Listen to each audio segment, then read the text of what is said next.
What's up, everybody? How's everybody doing today? Welcome to Nerdporeal's Sci-Fi Chats Episode 2. Today, I will be talking about the Orville Season 2, Episodes 6, 7, 8, and 9. So, I am not alone. I have two guests. Well, actually, they're not even guests. They're regulars at this point. So let's first welcome this guy needs no introduction. If you annoy him or cause problems, he will pinch you in the neck. He will throw soup. He will throw plomeek soup at you if you catch him at a bad time. Welcome to the one and only Mr. Spock. What's up, Mr. Spock? How's it going? Good to be here. So, how are you? Doing all right. We're going through some juicy episodes here, season 2. Oh yeah, I had to go ahead and refresh myself on them. Oh yeah, probably the best episodes. Yeah, the juiciest of the episodes now. I can't wait to talk about it, but wait a minute. We have another guest. This gentleman also needs no introduction. You will find him eating Klingon gak, which is the Klingon worms, before you ever see him reading the Atlantic. And his name is based off of a big, large body of salt liquid. Let's give a warm welcome to Mike, or also known as Pacific 414. What's going on, sir? How you doing? Doing well. Are you guys ready to rock? Are you guys ready to rock through the Orville season 2, episodes 6 through 9? I know I am. These are the best episodes to talk about. I was looking forward to this one for a long time. So, let's get started. So, before we even go into these episodes, we want to talk about the episodes that we discussed last week briefly, the episodes that are relevant to today's episodes. The ones that I'm thinking of are Geloja, Primal Urges, and even to a slight extent, maybe Nothing Left on Earth Excepting Fishes. So basically, Geloja follows up on the episode from season 1, which is called, I have it written down here, Into the Fold, which is the one where Claire, Isaac, and her kids all crash on that planet, Galileo 7 style. And because of what Isaac is, because the fact that Isaac has saved them during this episode, in Geloja, the beginning of the season, they start to form she starts to form an attraction to him. And he's actually interested in reciprocating to a degree, just to learn and stuff. So we follow that up in A Happy Refrain. So let's talk about A Happy Refrain. So this episode basically has two plots. Well, actually has one plot with a very, very minor B plot. So the A plot, this episode focuses on both Claire and Isaac forming a relationship. And the B plot, and this is probably this is the second most ridiculous thing that Bortus does this season. The best one will be for next time. But this one is Bortus requests from Dr. Finn to grow a mustache. He joins the fireman team. And why does he do that? Because Gordon gave him a suggestion. And if there's one thing you learn about Bortus, and especially Mocklins and I don't know about Mocklins in general, but Bortus, if you tell him to do something, he'll do it, no matter how ridiculous it is.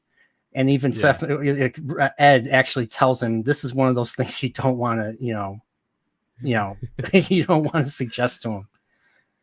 So we keep going with so basically Claire and Isaac, they basically rekindle, we see them rekindle their relationship because literally Claire asks Isaac to go on a date, and it just happens after. Well, I'm actually getting a little ahead of myself. We know that Ty gets piano lessons from Isaac. So they have a wonderful piano recital. I don't know what composer he was playing. I don't know if that was Chopin. It sounded like Chopin, but it was a wonderful thing, and he got the seal of approval from Yafet saying, "Oh, he's good. I thought it was gonna suck, but he's good." So I played piano. I could relate. I took piano lessons, and so I've been through my share of recitals, and I've had some good ones, and I've had some mediocre ones, I'll admit. But this kind of really took me back. So it was a very beautiful piece you played as well. Yeah, I forget the name of the score. Yeah, it sounded like a dark show. If you know anything about Chopin, his stuff is very minor, very dark toned, you know. Yeah, and really tough to play, but beautiful. Like if you ever seen, like, I know a lot of people do not like this particular director, Roman Polanski, because of the horrible things he did. But he made a movie called The Pianist, and there's a beautiful segment where the pianist is playing Chopin for a Nazi, and the Nazi gives him his code. So, and I think it's one of my it's one of those movies to kind of, you know, be brief on this. It's one of those movies where if you see people like you know Zoomers, millennials, you know, complain about how hard life is and stuff, the best thing I would say is watch that movie. You'll know what a hard life is. Mm-hmm. So, yeah. So after the recital, I think Claire decides to ask Isaac out, and Isaac accepts out of curiosity. So what does Isaac do? He goes to Gordon and Lamar for advice. He goes to Lamar, and Lamar tells him, you know, dress snazzy, you know, dress classic. And after the conversation, what do they do? Gordon and Lamar both they run to the bridge like schoolgirls. Yes, oh my god! And that was like a 25 to 30 second shot of just seeing them running to the bridge. Then they're talking at the same time. I have to say, scenes like that is perfectly what defines the Orville to me. It's just like a school bus in space. I love it. Yeah, they just run around, but it still has that, like, super excited, and it still has that endearing quality that doesn't make it boring, like a trite soap opera, like another series that we won't talk about. So they go up and they're like, really? So so we find out that they're actually en route to a symphony. And I'm just getting, like, you know, like these between the recital and them going to the symphony, it just gave me a lot of TNG vibes. And I don't know if they did any in Voyager. I don't know if they did any in Voyager. Do you know if they did any musical recitals or anything in Voyager? Kim played his clarinet. Yeah, Kim played his clarinet, and I think the Doctor did his opera. There was that whole episode with him going to that planet where they just never heard of singing before. Oh yeah, that's right. But yeah, there wasn't really any like TNG moment where, you know, they were really showing off their skills, I have to say, in Voyager. Yeah, TNG was a lot of, you know, it was basically Brent Spiner. Yeah, it was basically Data, like, you know, playing the violin in a quartet, I believe. I don't even remember the episodes. Dancing. Yeah, and dancing. But it made, like, one thing that I took away from that was that, you know, in the 24th century, you know, being into the classics, you know, classical music, you know, the arts, the high arts, you know, the literature, stuff that's really important, one of the most important stuff to the, you know, the human experience, the human achievement, that everything that would generally bore you in school, but that's a problem with how the school systems are. But because of that, that's made me interested in reading the classics. Like, I've never thought I'd ever want to read Moby Dick. But then after, you know, seeing Wrath of Khan multiple times and all that awesome dialogue that Khan spews off, which is all from, you know, Moby Dick, it makes me interested in reading the classics. And the same with, you know, on Kirk's End when he's, like, you know, quoting Dickens. So, and the same idea with classical music. Now here in the Orville, they try to bring more contemporary stuff. And what we see in this recital is that they're playing the theme to Dancing in the Rain or Singing in the Rain. Sorry, Singing in the Singing Rain. in the Rain. And I'll be honest, I have never. That was I have awesome. only seen a couple of scenes from Singing in the Rain. I've never seen the whole movie. I saw the It's scene where actually they're pretty good. But I say that because I used to watch it with my grandmother. Yeah. Okay. I was in film study class in high school, and we watched like the scene where they're doing like they're dancing in the rain and they're doing all these flips and stuff. Like the choreography in that movie was freaking out of this world. So I have a question. Maybe Spock. Maybe you guys can answer this. Was that conductor in that in this episode? Is he one of the composers of the show? That's what I was wondering. I wondered. Yeah, you make me wonder too. I remember when I first saw that, I thought that was Bruce Broughton, the guy who does do the theme for the Orville.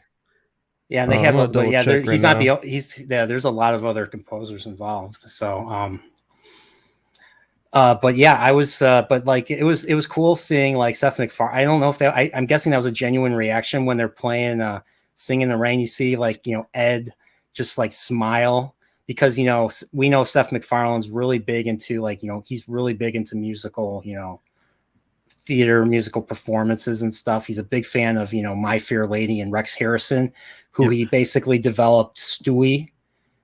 He basically developed Stewie based off of Rex Harrison in My Fair Lady. And here's what I'm wondering. Because they had the live orchestra on that soundstage, were they actually playing during that episode, and anything they had to dub over, they did so in editing? Maybe. Oh, okay, so the conductor of the symphony is Mark Graham. Mark Graham. Okay, is he a composer or is he just a actor? I think he might just be an actor. So before we go any further, I might as well say hello to some people in the chat. So we got Pot of Wannabes here. What's up? He says, hey, can someone open this jar of pickles for me? I can't. Spock, you're the closest thing that can do that. Alan Copeland's here. What's up, Alan? Alan's awesome. One of these days, if he ever gets a mic, I'd love to have you on. We have Leia here. How are you? Then we have Nerdporeal, Jake D. Shenanigans afoot. And we have another Nerdporeal, Punk Waddles here. Don't mess with him.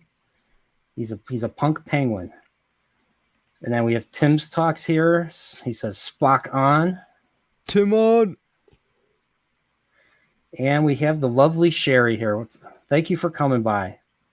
And I think that's it. Yeah. Okay, that's it. So, but yeah, that was. I wonder if they filmed, like, it'd be interesting if they filmed the whole thing. But that's cool. Like, it makes me think of when they had the in the original series when they had the Shakespearean troupe, come on board, and everyone, for like a sake of relaxing. It was kind of like an evening thing to do, go on dates and stuff, and just have a performance done by people outside the ship. Mm-hmm. Made me think of Conscience of the King a little bit. But let's go back to the episode. So we have click on this. So we basically were in Act 3. So we saw Singing in the Rain. So they go out on their dates, and I know this. It's because of all the rights involved with Star Trek in terms of names. They call the holodeck in this show the environmental simulator.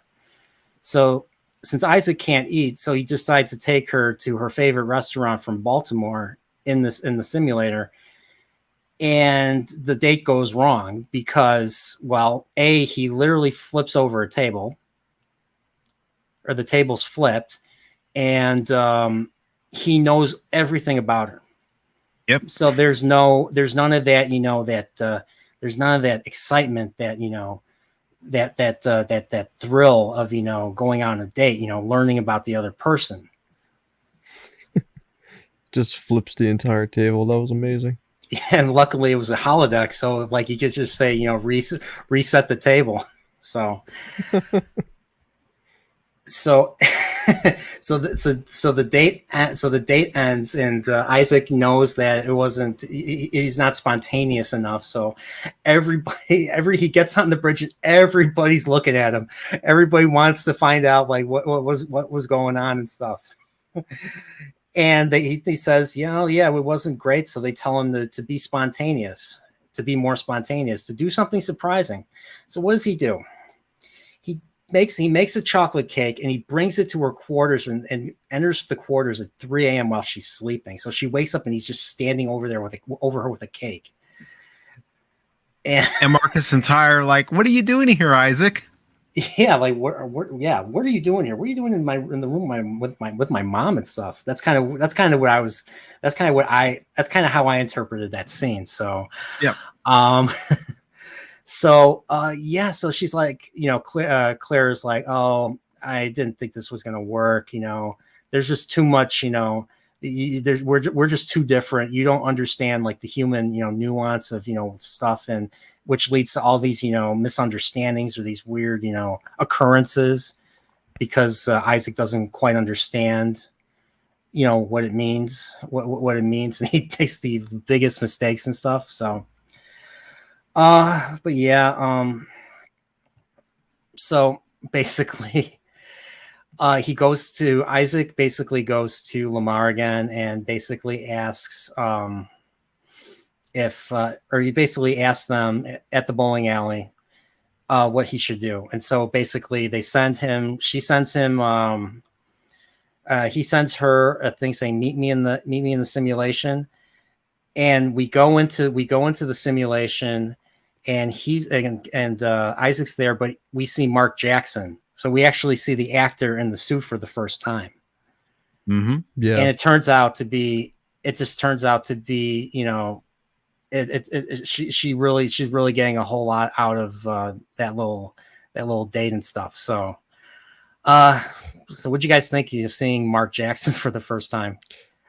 I thought it was pretty cool. Interesting concept of the holodeck in their universe, because, well, from what I'm aware, we haven't really seen anything like that in Star Trek, where the android or any robot for that matter, like Data, is really able to customize their appearance within the holodeck. So it was kind of cool to see that, showing how advanced their technology is, because as you see, like Claire was able to hold his face and it looked like human skin.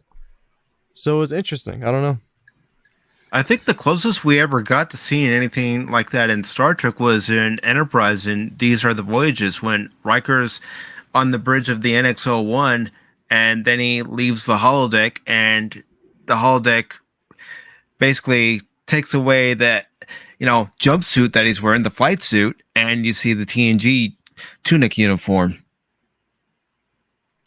Yeah, that would probably be the closest.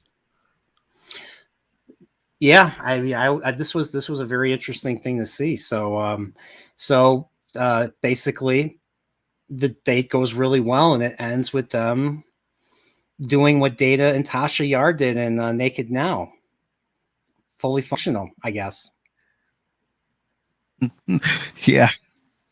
So it was a great night. So basically, so now that everything has happened, Isaac assumes that this is the time to end the relationship. He feels like he's basically experienced everything that there is to experience in a relationship, in a human relationship, and it pretty much ends. The finale is, getting laid. And so he goes to Lamar and asks him how to break up with her. And Lamar tells him to act very, very how would I say it? Misogynistic, like a jerk, unlike a very very unlikable or something. And so he wears like whitey tighties. He wears a tank top, and he's just in her room. He's in her quarters. He's sitting on the couch in whitey tighties and a tank top. He's like, "Where's my dinner?" He's holding a beer. He's got one foot on the coffee table. Yeah. And It's she's such like, an iconic pose. I just wanted to like make that my thumbnails.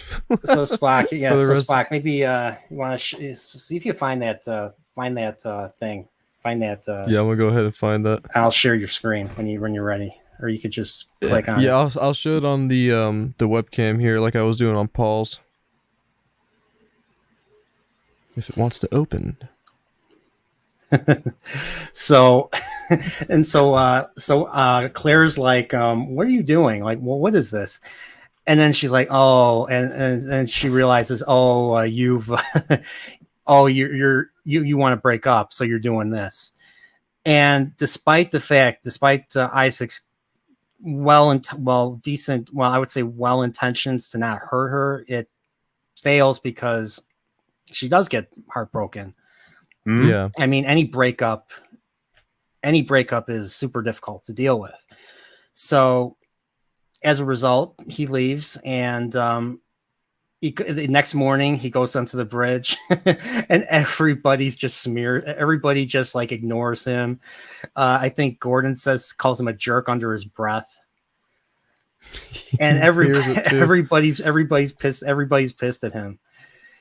So, I think while that's going on, the ship has found while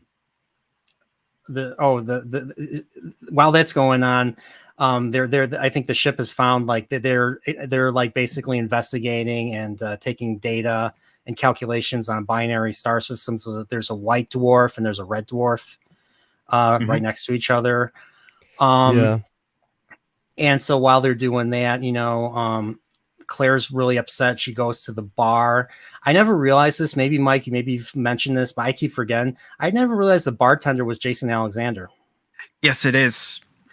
Yeah, he's introduced in this season. And, what's funny, when we get to the scene in the bar and Claire's there at the bar and she's having a drink, she hears Yaphet and she wants something to do with Yaphet. Well, then the camera cuts over to Norm Macdonald. Yeah. And I always enjoyed this scene between the two of them, especially when he goes, "Whiskey, my lady," and then he stretches his arm, grabs a bottle of whiskey, and puts it on the counter. Seeing that, just, I mean, I know I think this was filmed back in 2018. So seeing that, I'm looking at Norm Macdonald. He doesn't look quite well. He does look like I think he was sick at that point. Mm-hmm. So, and then nobody knew he was sick. So when I heard about his passing, I was like, oh no, like my heart dropped. I'm like, the first thing I thought was actually this show. I was like, oh man. And Yaphet had such a great, moment, which we're going to talk about pretty soon in a couple episodes. But it was cool. It was cool that we got to see Norm Macdonald, and doing the same thing, basically he was the guy that swoops in. You break up, you swoop in, that's what you do. Yeah. And tried to do that and it failed.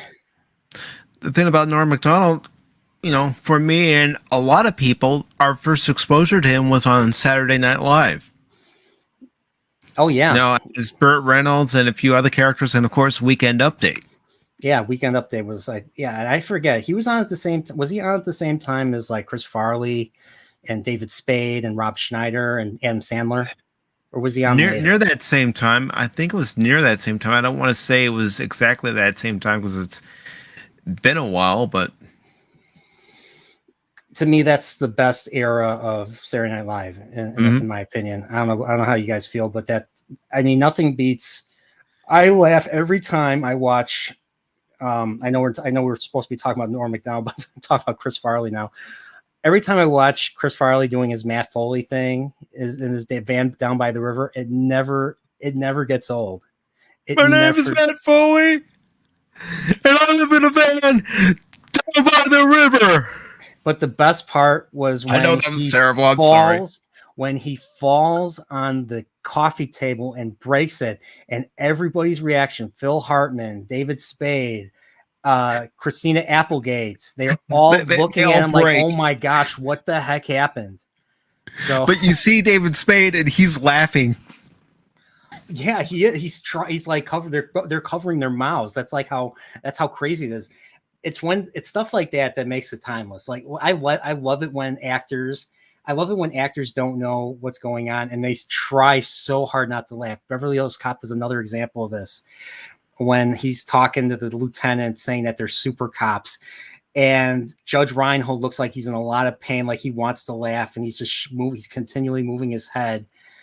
And I think the other guy, John Ashton's like covering his mouth. He's trying to. He's they're all dying. So, but that it's stuff like that that makes it really funny. So I know we kind of got off on another tangent. So, but yeah, Norm Macdonald. It was cool seeing him as the human form of Yaphet. So, yeah, at least we'll get to hear him during season 3. Yeah. So. Yeah, we'll get to hear him, and then season 4, if season 4 ever happens, will I think everyone they've talked about mitosis on the show, so it looks like mitosis is going to be the thing going forward for Yaphet. So yeah. So the next thing we learn is that Claire does not want to have anything to do with Isaac. And so she found another person to give Ty piano lessons. So between that and not being around Claire, we find out that Isaac actually made a mistake on the bridge. He was doing a calculation of calculating velocity of the orbit of one of the stars or something. I don't remember exactly. But he makes a mistake and he decides to go do, a self-diagnostic on himself. And we find out, and Ed kind of tells him this, is that he misses her. His subroutines are adjusted to her presence. And it affects him when she's not around. So basically, he's fallen in love. Mm-hmm. So it's kind of like... So it's kind of an interesting thing that, maybe all machines will eventually develop emotions and stuff, because I think that's just like a fundamental part of existence. Not just existence, but like consciousness. And I don't want to go too meta because we're not talking like Westworld or anything, but I think what they're trying to go for is that Isaac and the Kalons are capable of emotions despite their status as machines. To me, they are a lot more advanced than Noonien Singh's android, which is Data, because I don't know, these ones start to possess emotions, and we've never really seen androids plan to do something in advance, and they have a whole set plan on what they want to do in the end of the show. So they nab at that a bit to show you that these Kalon are just as sentient as humans, which is interesting. Yeah, and then in Identity Part 1, we can further talk about that, especially with their reaction to how some of the crew treated Isaac, which I thought was very interesting. So, but that's going a little too far ahead. So basically, as a result of Isaac, learning this, he does another thing where he sends a message to tell Claire to come to the bridge, and they do. He plays Singing in the Rain, and the bridge rains. Which, I'll be honest, as beautiful as that was, I don't think Picard would have ever accepted that. No. Or even Picard would have said, "What the hell is going on here?" Yeah. He's like, get rid of this at once, And of course, it was interesting though that he kind of explained in a way that he needs to function because without Claire, he doesn't function properly. So it's almost like he's becoming attached in a way. Yeah, so like like they were saying, his subroutines, particular subroutines, basically started, getting bigger and bigger, and basically her presence was the reason why or her presence, I'm guessing the kids as well. Well, the kids eventually is why he goes through his little arc this season. So basically the episode ends. It rains, and she literally says, "You're saying you're better with me than without me?" And he's like, "Yes, affirmative, doctor." And they manage to reconcile, and they go on another date to the simulator. And that's how the episode ends. So it's a solid episode. Unorthodox relationship, but they presented it really well. Both showing that both characters care for each other, even though Isaac's motives might be a bit different, out of curiosity than love. But at the same time, you're starting to see that he is becoming dependent and more human at the same time. So yeah, looking at the way Mark Jackson's expression, the way he was, expressing himself as Isaac and stuff, Isaac trying to be a human and stuff, made me think of Brent Spiner as Data, just the way Brent Spiner was. He had that bit of that childish curiosity look to him while looking, machine-like, kind of like, twitching and all that. Yeah, he did. So, I was reading a little bit on Mark Jackson. Like, he was a big TNG fan. And so, like, he really wanted to get this part, and he did. And I didn't realize that he was in, I think his actor, he's from UK, and he's into, I think he was a theater actor and stuff and something. Hence seeing this, this was like a dream come true for him. So once again, this was great. I thought this was great performance. I think this was a great Isaac episode. This was a great Clear episode. And for an episode that is a bottle episode that doesn't really have any action, doesn't really have a whole lot of, engaging plot, with other, aliens and action and stuff, this was still compelling in its own way. And it actually is very important for Identity Part 1. Yeah. So any closing thoughts? I love this episode. Any closing thoughts from you two before we go on to the next episode? Oh, it's one of those episodes I can watch over and over again and not get tired of. Yeah. I agree. It's definitely a story we need to see told a lot more, because we've seen these kinds of stories. I'm not very sure if we have seen an android love story besides Data and what was that one girl's name? I forget. It wasn't a TNG episode, and she got really attached to Data. I could tell you it was called. I know the episode was In Theory. I think it was season 4. Yeah, that was it. We have Isaj Melody saying Data was Pinocchio, but Isaac was more Smith. Huh. Mm-hmm. Interesting. Smith who?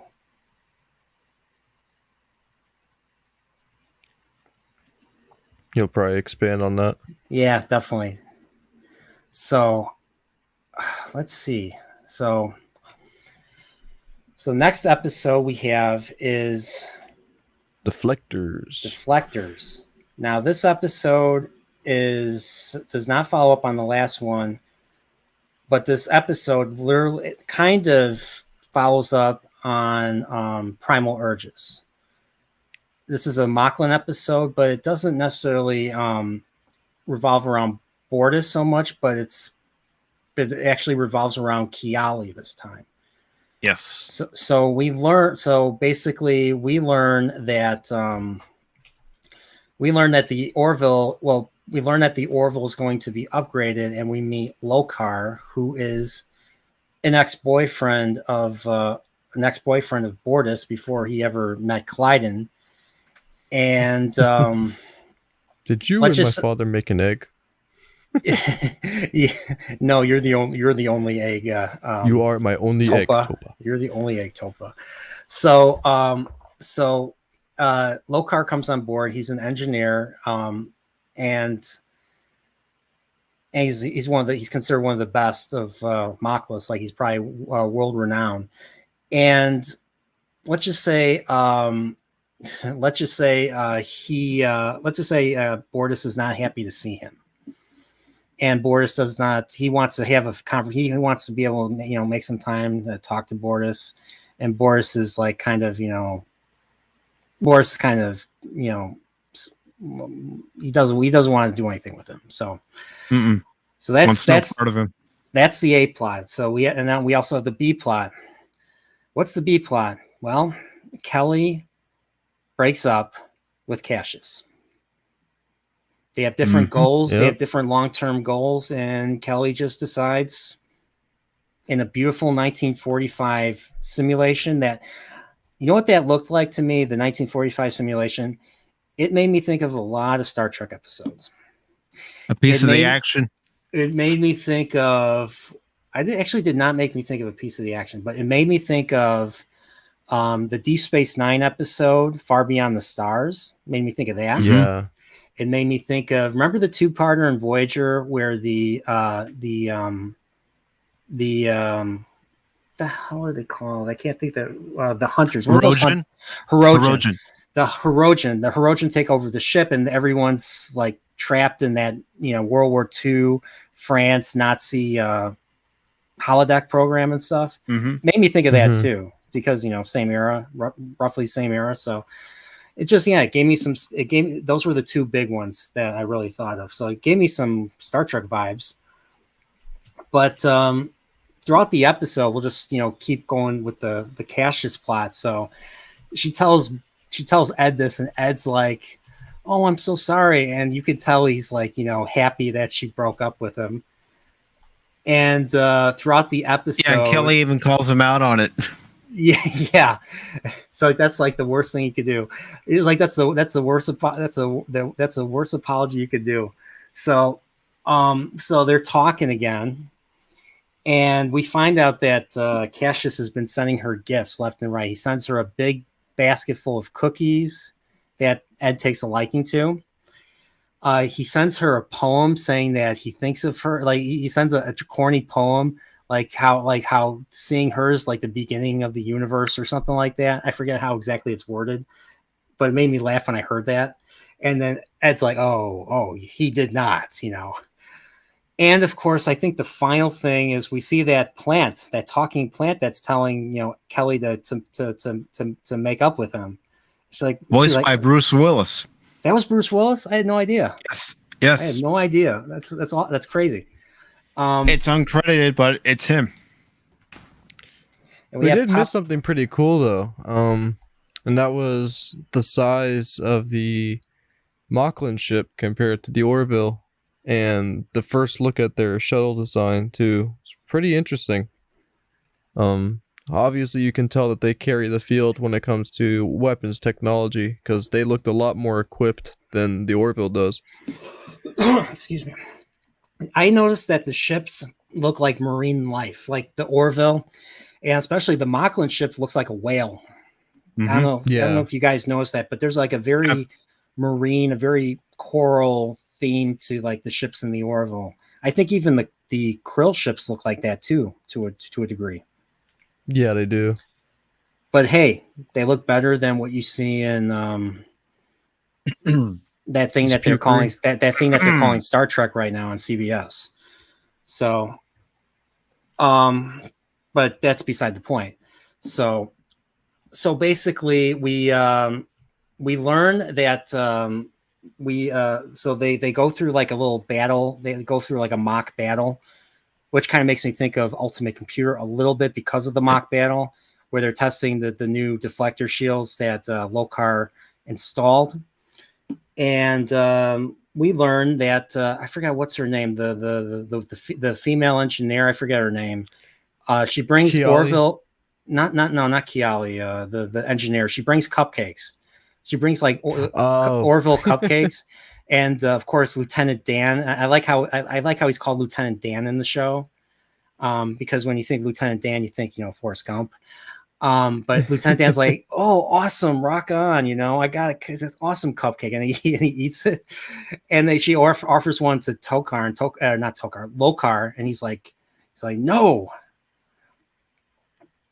He just gives off that face of "leave me alone." yeah, leave me alone. A decent, alien, move and stuff. So the Mocklins are firing on them, and I don't know if this is going to be important later, but the Mocklins shoot torpedoes at them, and Ed and Kelly are like, Yeah. no torpedoes, no torpedoes. What are you doing? We This talked about this, episode guys. is one of this episode, and another one where we'll get into later on is another key hint at something going on between, the Mocklins and the Union, some kind of grudge. Yeah. So basically, the ship powers down enough because of all the hits that they're taking, the shields or the screens. They call them screens, like they called them in the original series. But the emitter, the basically the upgrades cause the array that's controlling the deflectors to reset, and hence the goal, the mission was a success. So the shields were the screens were successful. So after this, so of course Lokar's happy, and then he takes a cupcake, kind of redeeming himself to the audience, no longer a jerk.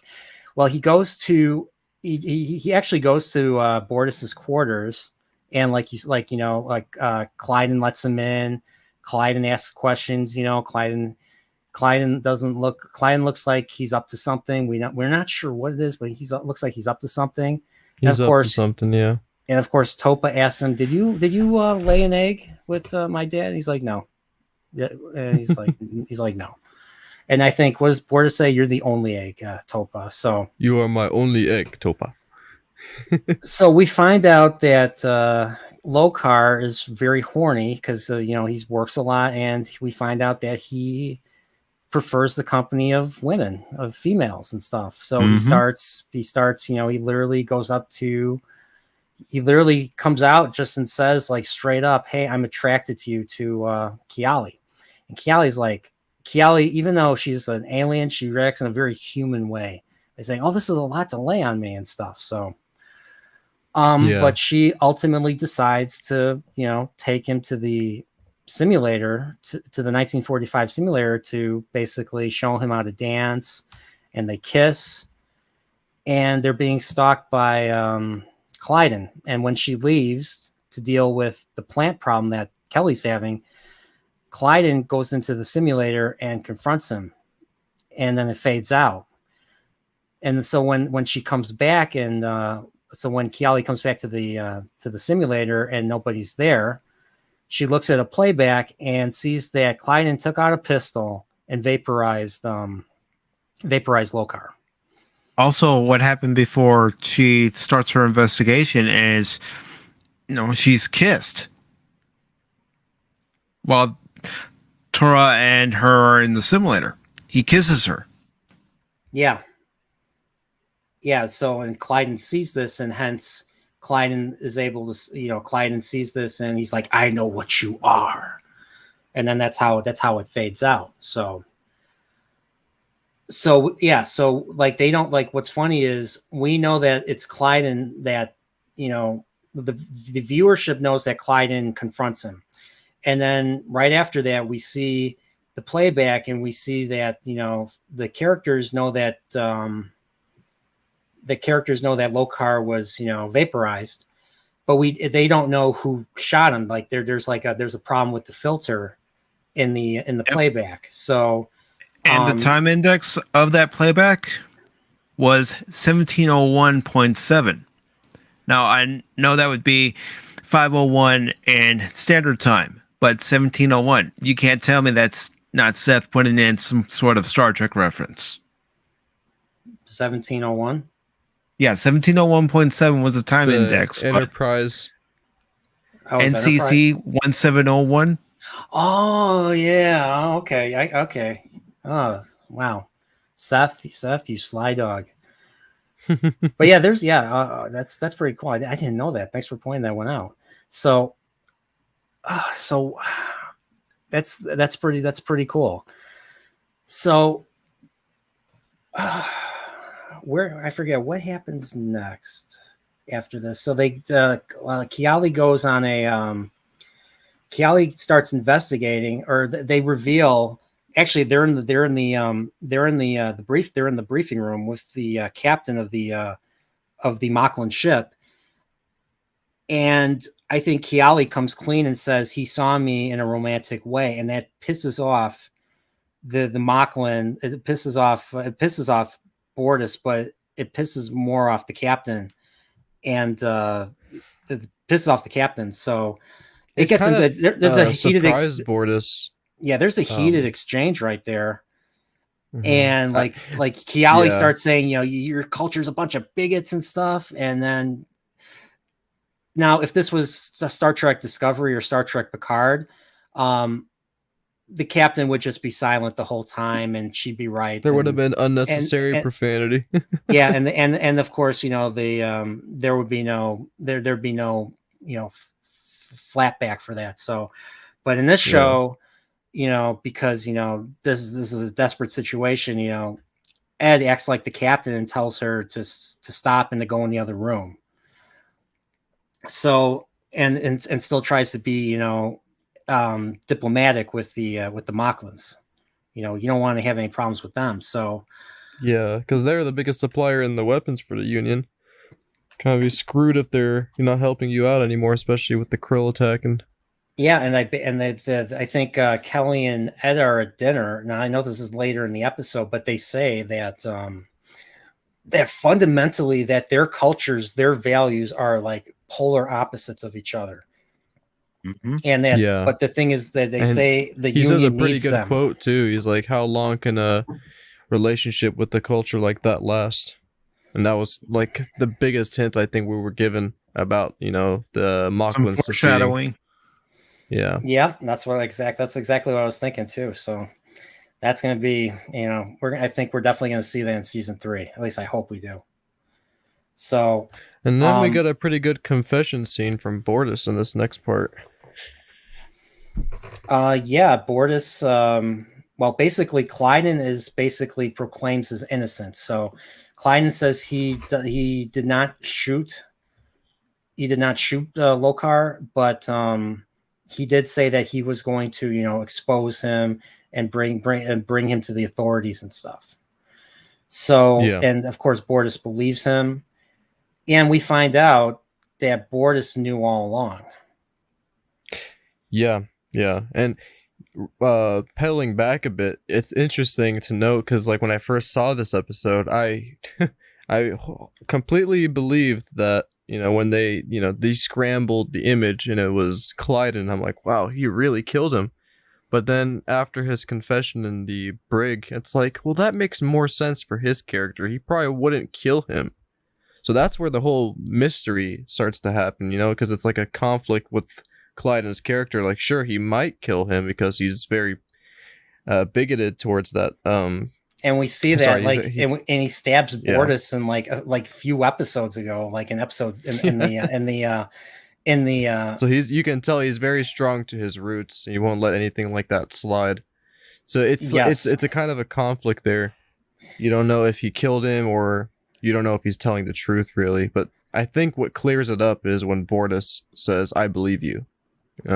Yeah, and then of course Kiali finds out from Bortus that he knew all along, and then they get into a heated exchange about Mocklin culture and stuff. Yeah, and it gets. I think this is the first time you really ever see him scream when she brings up Topa. When she brings up like how Topa, I thought you'd be more involved, especially what they've done to your daughter, and that's when he just goes crazy. Yes, so that's kind of why I said that this episode kind of follows up on the second episode of the season where he has the holodeck, the simulator addiction, because that was the reason why he was doing that in the first place.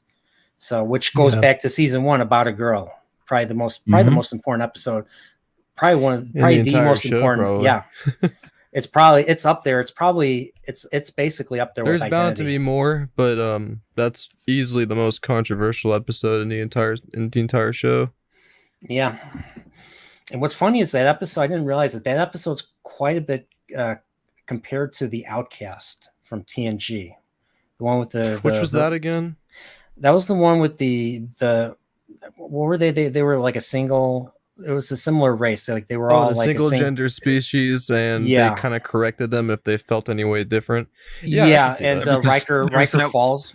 Riker falls yep, for one. There was that one that falls in love with Riker, and I can definitely see them taking inspiration from that, since the whole correcting process is similar with this one, where they correct the Moclan female to become a male, and in that episode they would correct the hormones so that they would not have reciprocated feelings like what that lady did with Riker, because obviously she was more feminine than the majority of her culture. But what's interesting to take from those two is that in that episode you were saying, what was it called again? The TNG episode, The Outcast. The Outcast. She hints that there are more like her, which is what we also get in About a Girl, when that lady, I forget her name, the older Moclan lady shows up and says that there's she's not the only female. It's kind of interesting that they're kind of building that whole civil war, you could say, inside of Moclus. We may see that come to affect us later. Yeah, I mean, next time, I mean, there's one more Moclan related episode that which does tie back to this episode. Yeah. So going back to the plot. So we find out from I think she apologizes to Bortus, and she comes to think that because of the fact that he's a brilliant engineer, she thinks that Lokar faked his own death because of the fact that his life was over the moment that Klyden threatens to expose him and stuff. And the thing is, Moclans cannot commit suicide. Committing suicide is a sin, or not a sin, excuse me. Committing suicide is a crime. And even if I think the whole family gets blamed for it too. Yeah, the whole family has to suffer the consequences of that crime, of that law that denies, So she basically deduces that he's not dead, and it kind of makes you think of Court Martial a little bit. Ben Finney. Ben Finney, fakes his own death, but the only thing was Ben Finney was, crazy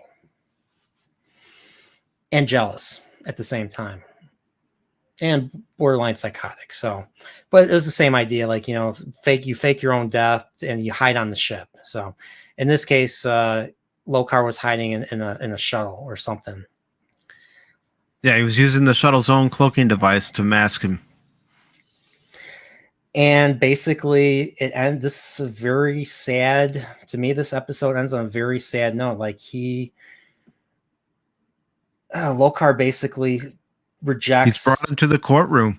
Yeah, he's brought into the courtroom. He rejects, Kiali literally gives him a suggestion saying, hey, you can always ask for asylum. And he's like, no, I'm not running away. You betrayed me. I want to go home. And he goes home, and he goes to prison. And while that's going on, Cassius leaves the ship, sadly. And the reason why I think it's so sad is because now we have to deal with insufferable Marina Sirtis now.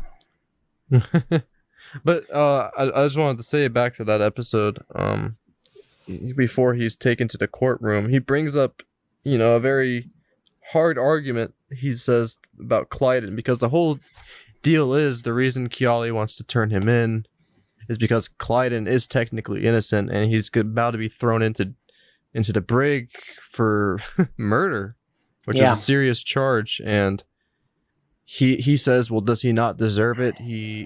His heart is full of hatred, full of prejudice. How is there any innocence there? Which is that whole dialogue just kind of blew me away. Yeah, because like he literally, without committing any crimes, he basically destroyed. He's destroying his livelihood, his life, Yeah. and it kind of makes me think a little bit of particular people on social media that like to quote unquote cancel others. Mhm. Kind of makes me think Yeah. of that. Nothing illegal about that, but you're destroying someone's life. Well, how So about that scene in the briefing room between Kiali and Clyden? That was yeah, pretty good. That was yeah, powerful. she literally says, she literally tells him, "You better avoid me," and she literally says, "You go to hell." Which I'm surprised Selene's, once again, as much as powerful as that was, Selene's talk too much like humans. I mean, like, go to hell? Do they To believe in me, it hell? doesn't really bother me, but I could understand your point of view because, obviously, more alien-esque creatures are interesting, especially the guy who sells the virus to Bortus in that I'll one give- Well, episode. especially when they have their own names for heaven and hell. Yeah, I mean, I'll give Kiali this. She does say in the episode that she dated a human, so she probably knows quite a bit. But then again, I guess the Lands are just basically super strong intellectual humans with You do bring up a Bajoran good point, though, because I Bajorans' wonder noses. what they were. I wonder what I was going to say, like the Bajorans. I wonder what they were like before the Union got involved with them. Yeah, you know what? To me, Selenians look like a combination of, well, at least the makeup wise, they got like, I think they have the Bajoran recessions in on the upper nose.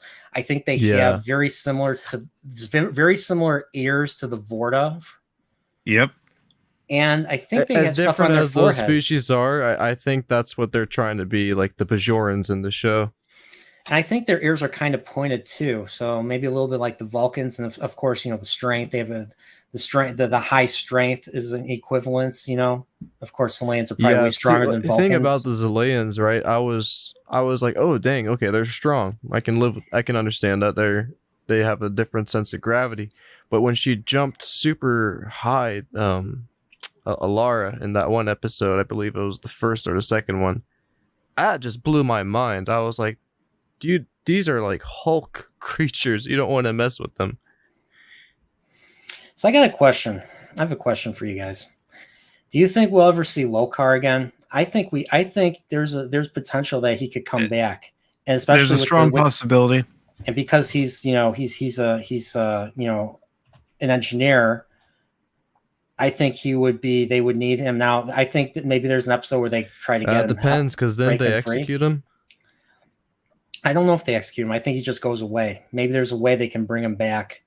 Maybe they need him to. Because I thought they kill people who are on Mockless who are technically heterosexual. We don't know for sure because it cuts away from him entering the courtroom, and you see the judge there with that block and hitting it on the desk. So, say hypothetically the Mocklans decide to leave the Union. We could see Lokar defect to the Union if the two sides do go against each other. I swear it was said that he was going to get killed, though, because that whole scene where Kiali was like, he just wanted love, now he's going to die, Well, I think it depends what this does to the civilization of Mockless. There could be people that side with the Mocklan way, and then other people say, no, we want to stay with the Union. It could create a civil war on the planet because of everything that's been going on. What I was going to bring up earlier was that maybe there's more people in Lokar's position that instead of, deciding to face punishment, they actually do decide to have asylum on the Orville, which can cause some tensions. If the Orville, if the Union is enabling, this culture that is not accepted here, not accepted on Mockless, that's definitely going to have a negative effect. Yeah, I feel like, especially with the war with what we're going to be talking about in the next couple episodes with identity, especially the whole thing with the Kalon, I think they could bring him back, and he would be like, Commander Shelby, and just come up, build a new fleet, because I mean we'll get into that. So, but yeah, so how would you guys rank this episode compared to the others? 9 out of 10, definitely. 9 out of 10. How about you, Mike? Well, if I go by my own rating scale, 4 out of 5. But if I go by, best out of 10, it's a 9.5 out of 10. That's how good it is to me. Well, 4 out of 5 is equivalent to an 8 out of 10. I know, but that's if I'm going by my rating scale. Okay. Well, I thought I loved this episode. I would definitely give this like an 8.5, 9 out of 10. It was that compelling. It was that good. The only reason that's holding me back from making it a straight 10 out of 10, I wish we got more scenes with Ed Mercer with this, because it's a very big issue that I wish we saw him tackle a lot more. Because all he could really do was talk to Clyden and the brig, but that's it. That's really it. Yeah. Well, it's 9 o'clock. You know what that means? We're at halftime, and we have our double secret guest. Halftime show. Yeah, you guys probably have known him. I know, Mike, you have had him on your show. He smokes, but yet he has common sense. Let's welcome the Smoking Patriot. How you doing? I'm doing good. How y'all doing? Good. How's it Doing going, well, man? brother. Doing well. Awesome. Yeah, I've been listening to the stream the whole time. You all literally, like, I was running through my head, like, what if he defects to the Union if the Mocklins leave because the threat of the Kalon, and he's such a brilliant engineer? I was literally thinking that, then you all said that. Yeah, That I mean, would be cool, just though.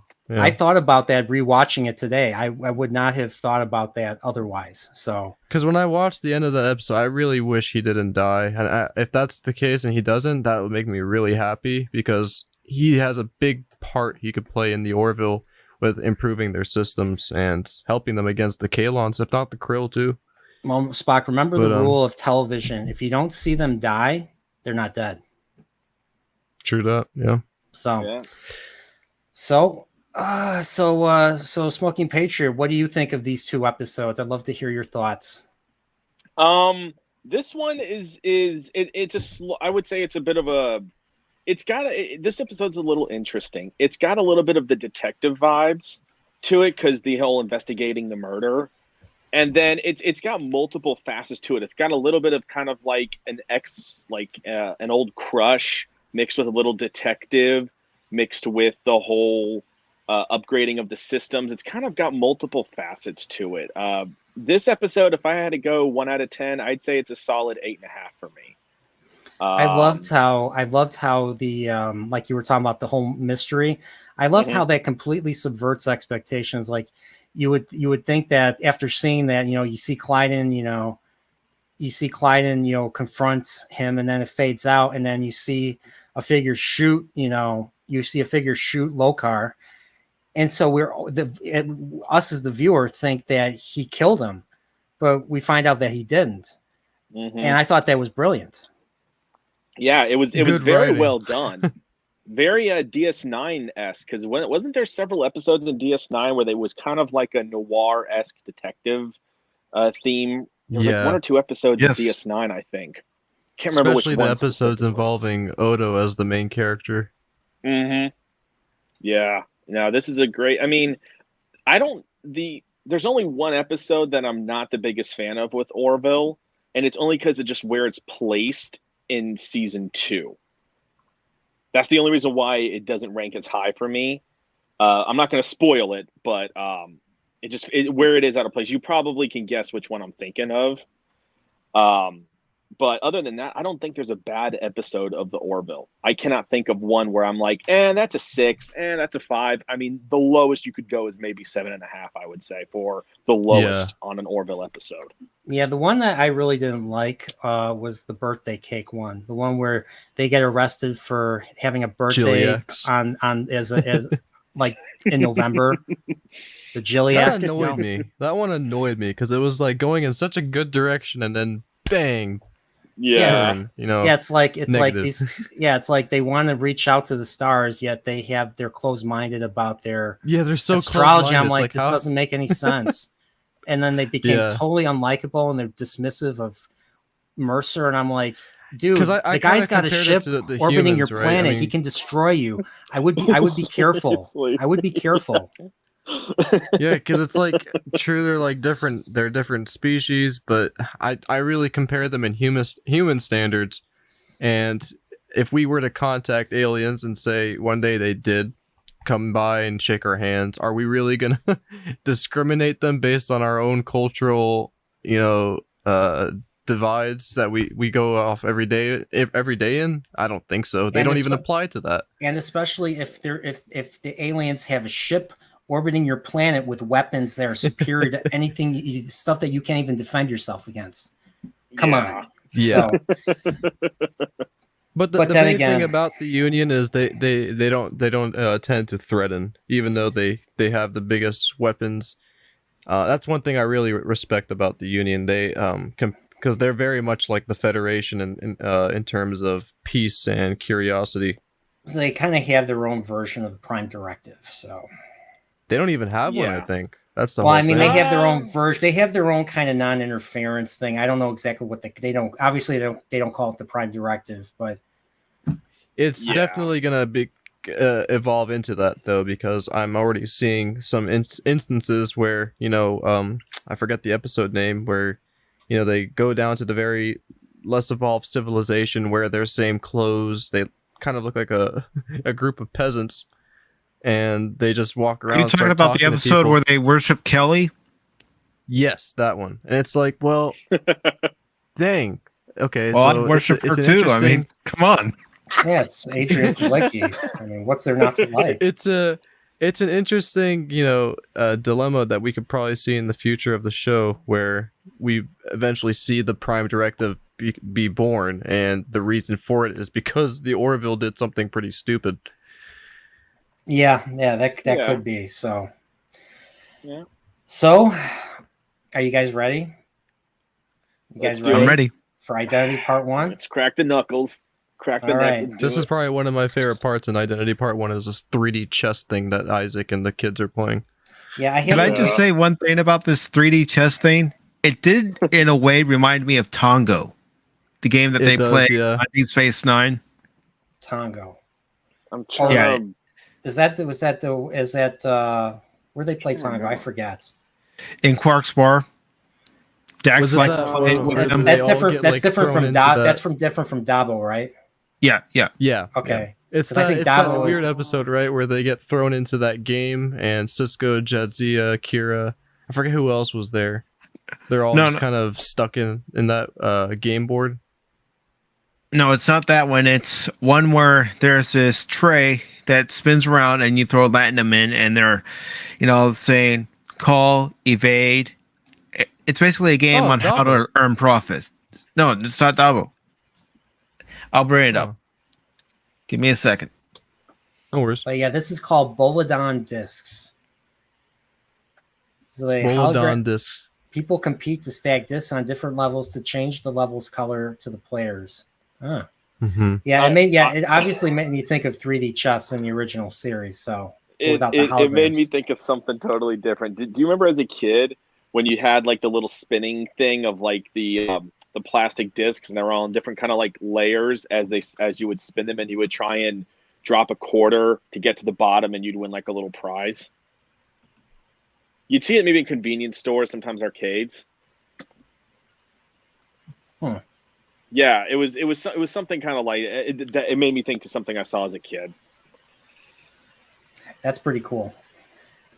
Yeah, I like the color scheme they went with it. It's just, it really does feel like a futuristic game board.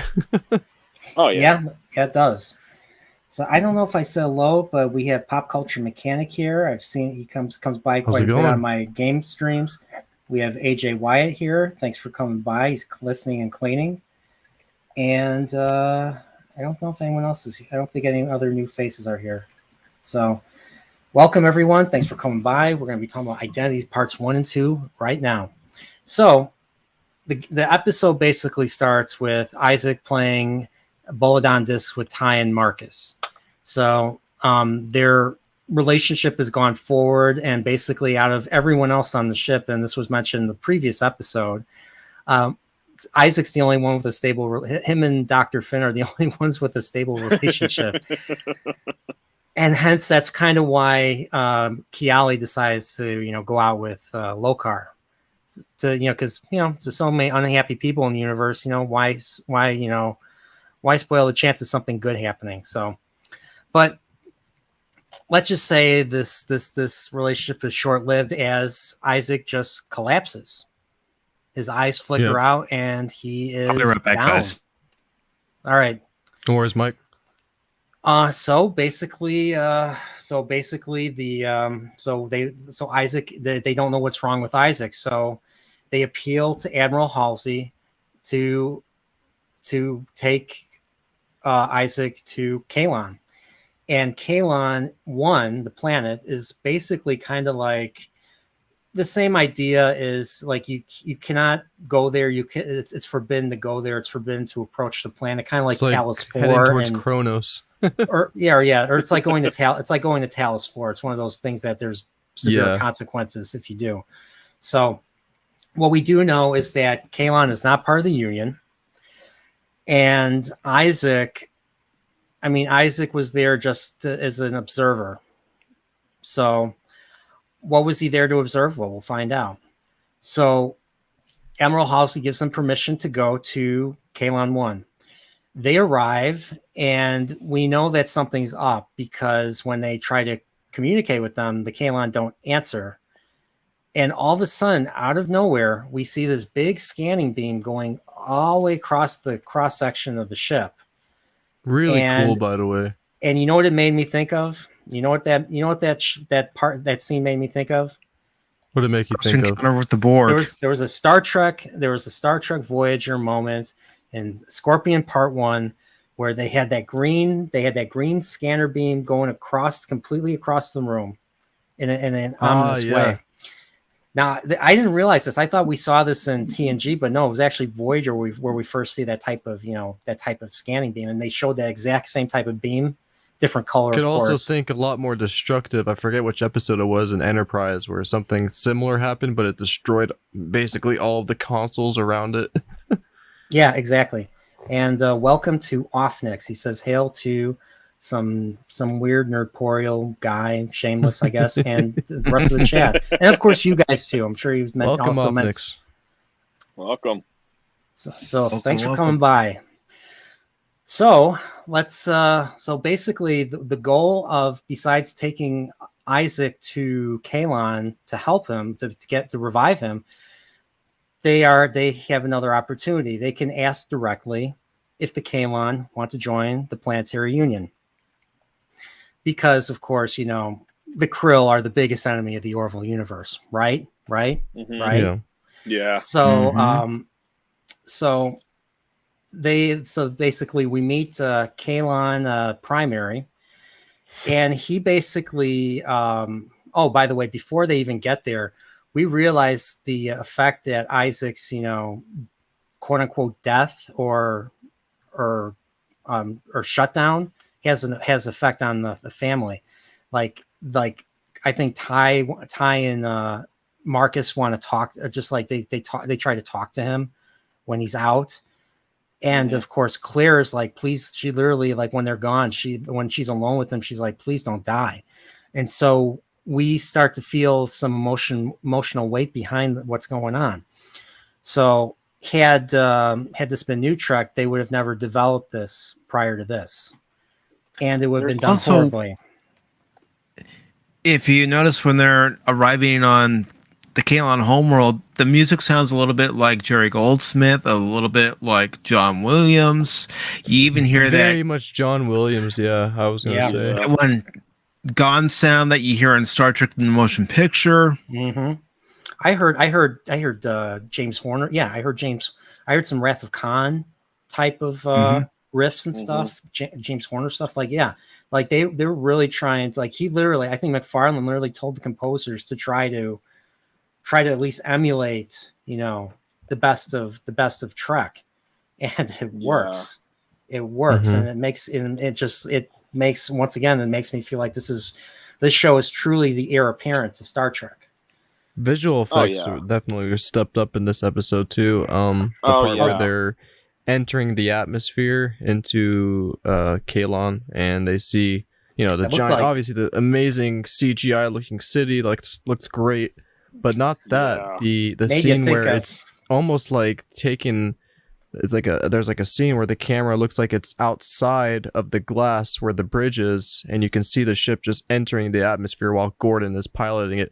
That looked real. Yeah. Like that actually looked really good. Yeah, that was beautiful to watch. And remember, Discovery was also around during this time too. And They were competing always- against each other. right. And if you look Yeah, at I the was- visual comparisons, I Orville watched just- I watched both of them at the same time. So I'll say this. I watched this two-parter. I had such a high after watching. I didn't watch part 1 and then part 2 the next week. I watched both of them at the same time. I binged them. Mhm. And I felt such a high that I never felt watching Discovery. And then when Oh, Discovery yeah. eventually did its Discovery season 2 did its battle at the end of the season, I was not impressed because it was violating canon to the nth degree, and it just nothing made sense. Like they went into the future when they didn't have to. Yeah. So yeah. that kind of It was just like they were searching for a plot. You can Yes. tell it's that Yeah, obvious. the- 'Cause and with the Admiral woman. And the Yeah. Admiral woman didn't have to die because she was in the room with a torpedo and she locked To me, herself in. Discovery is just like, Yeah. to sum it up real quickly, it's just about Michael Burnham and her mother, and Well, then the 32nd century. Well, that and the choice of shots. I mean, I rewatched some of Yeah. the clips of that battle at the end with the thousands of drones that somehow the Enterprise Looks and the so Discovery have. And it looked painful to watch. Like it gave me a headache with the shaky cam and the It's like Dutch Predator angles. 2018 CGI Yeah. budget. And I really don't appreciate the lens flares. The lens flares, No, it's bother my eyes overused. sometimes. Because with the Orville Yeah. in this scene specifically that I have pulled up, it looks like they're inside a room, a glass room, and then there's a giant sun just on them. But what's crazy enough is they kind of deconstruct this scene, and then everything is just a green screen. So Hey, They can you find really go all that? out Can on you see this. can you find that shot? Maybe there's a picture. oh, of I that have it pulled shot. up right here on the webcam. Yeah, is it- that battle, which one day, Nerdporeal, I want to get you. I want to kind of break down that battle with you at the end of Discovery season 2 because Oh my I could gosh. rip on that for so long. And Same that here. would require me to watch the show. you know what? I have it, and I watched it several times with an old podcast group because we did a breakdown of all of season 2 of Discovery. And I just pointed out something that Generation Films, the YouTube channel, pointed out. You don't need a large amount of ships in a battle for it to have weight. Look at Nemesis, Yeah. look at Battlestar Galactica. There were maybe a handful of capital ships at most, but the weight of the battle was just intense. Or And rather, look Even at time- Wolf times on- 359, you know? Wrath of Battle of Khan. Wolf 359, it's just maybe three ships just fighting the Borg cube. That's Even it. times You on don't- Next you don't see a Generation, whole it was- armada. It was just the Enterprise against maybe one or two ships, and even during the Dominion War in Deep Space Nine, it wasn't always a fleet of Starfleet or Dominion vessels, Cardassian vessels. Sometimes it was the Defiant Yeah. against only a few. Yeah. What I blame is this style was introduced with the JJ films where, it's just the epicness is gone. It's just let's just throw a bunch of lasers and a bunch of ships and let's have it make sense in a way where a ship battle, I guess you can say that the ship battles in a way make sense because they hit each other, they pass underneath each other, sure. But Mhm. they are missing the grand scheme of it all, which is building up the what's the word I'm looking for? They're building up the stakes, and they make it feel like it's all like an awe. You see all of these two ships just fighting each other, And you don't, and like Patriot said, you don't need a whole armada to make it interesting. You just gotta play the screenplay out, and if it's, you have to, the viewer has to know what's thought out. Yeah, you know? the viewer has to know what's at stake. We have to be invested in what's going on. We have to be Yeah. invested in our really heroes. well thought out screenplay. Yeah, we have to be invested in our heroes, and we have to have villains or antagonists that we, as the viewer, can buy that they could win, and that they're that they're that powerful, and that that's what builds up the thrill and the excitement, the tension. When you don't have that, it's everything falls flat, like left out, like a flat soda. That's how I would compare it. Exactly. Yeah. That's the best way to explain it. Is like a flat soda. Yeah. Well, I So, mean, like- it's like that in the Rise of Skywalker too. It's like all of a sudden this little ragtag fleet of fighters, one Corvette. Oh my gosh, how are we gonna take out this entire fleet? All of a sudden, like tens of thousands of ships just exit hyperspace, and you're like, some of these ships shouldn't even be in existence right now. It didn't build up to anything. We didn't know ultimately. We didn't know ultimately what was going to be done. Like we didn't. No, because on their end, it looks so cool. Oh my god. There's one point where they literally say that nobody's responded to their call for help, and then all of a sudden those ships show up at the end. What the hell? I guess our expectations were subverted. The people making the CGI for those shows, I don't really fully blame them, because they're just, they're following a script. They're doing their job. They're doing their job. Yeah, it's Kurtzman, but it's also the main, producer of the show, who is very satisfied with a very bland part of a space battle that has no stakes, doesn't make any sense in part of the sequence of the episode, because with the Orville, everything is seamlessly transitioned perfectly. Like the hype is built up perfectly, the suspense is built up, the action is built up, because especially that scene where they're in the previous episode with deflectors, when they're training with the Mochlins and they're shooting them, that entire scene was played out perfectly because the music was on key, the screenplay was on key, the CGI looked great on top of it all. But they know what they're doing, because they spend a lot more time, thinking it all out of how is this gonna amaze the viewer, not just like, oh, the CGI looks so cool, let's leave that in there. Like, it's not about the CGI, it's about the suspense you're building. Well, to me, the music has always played as big as a part of a storyline as dialogue, because they go hand in hand.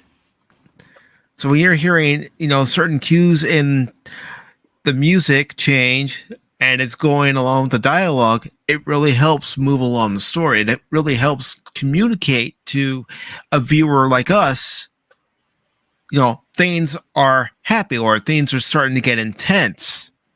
Yeah. Well, you don't feel that emotion. Season 2.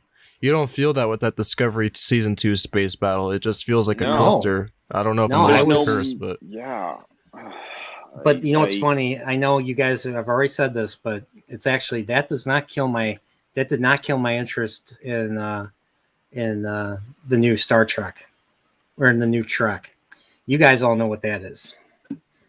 It was the next thing that came out. Picard. That's what killed it for me. Picard. Well, Discovery weakened it, and then Picard just finished it off. Yeah.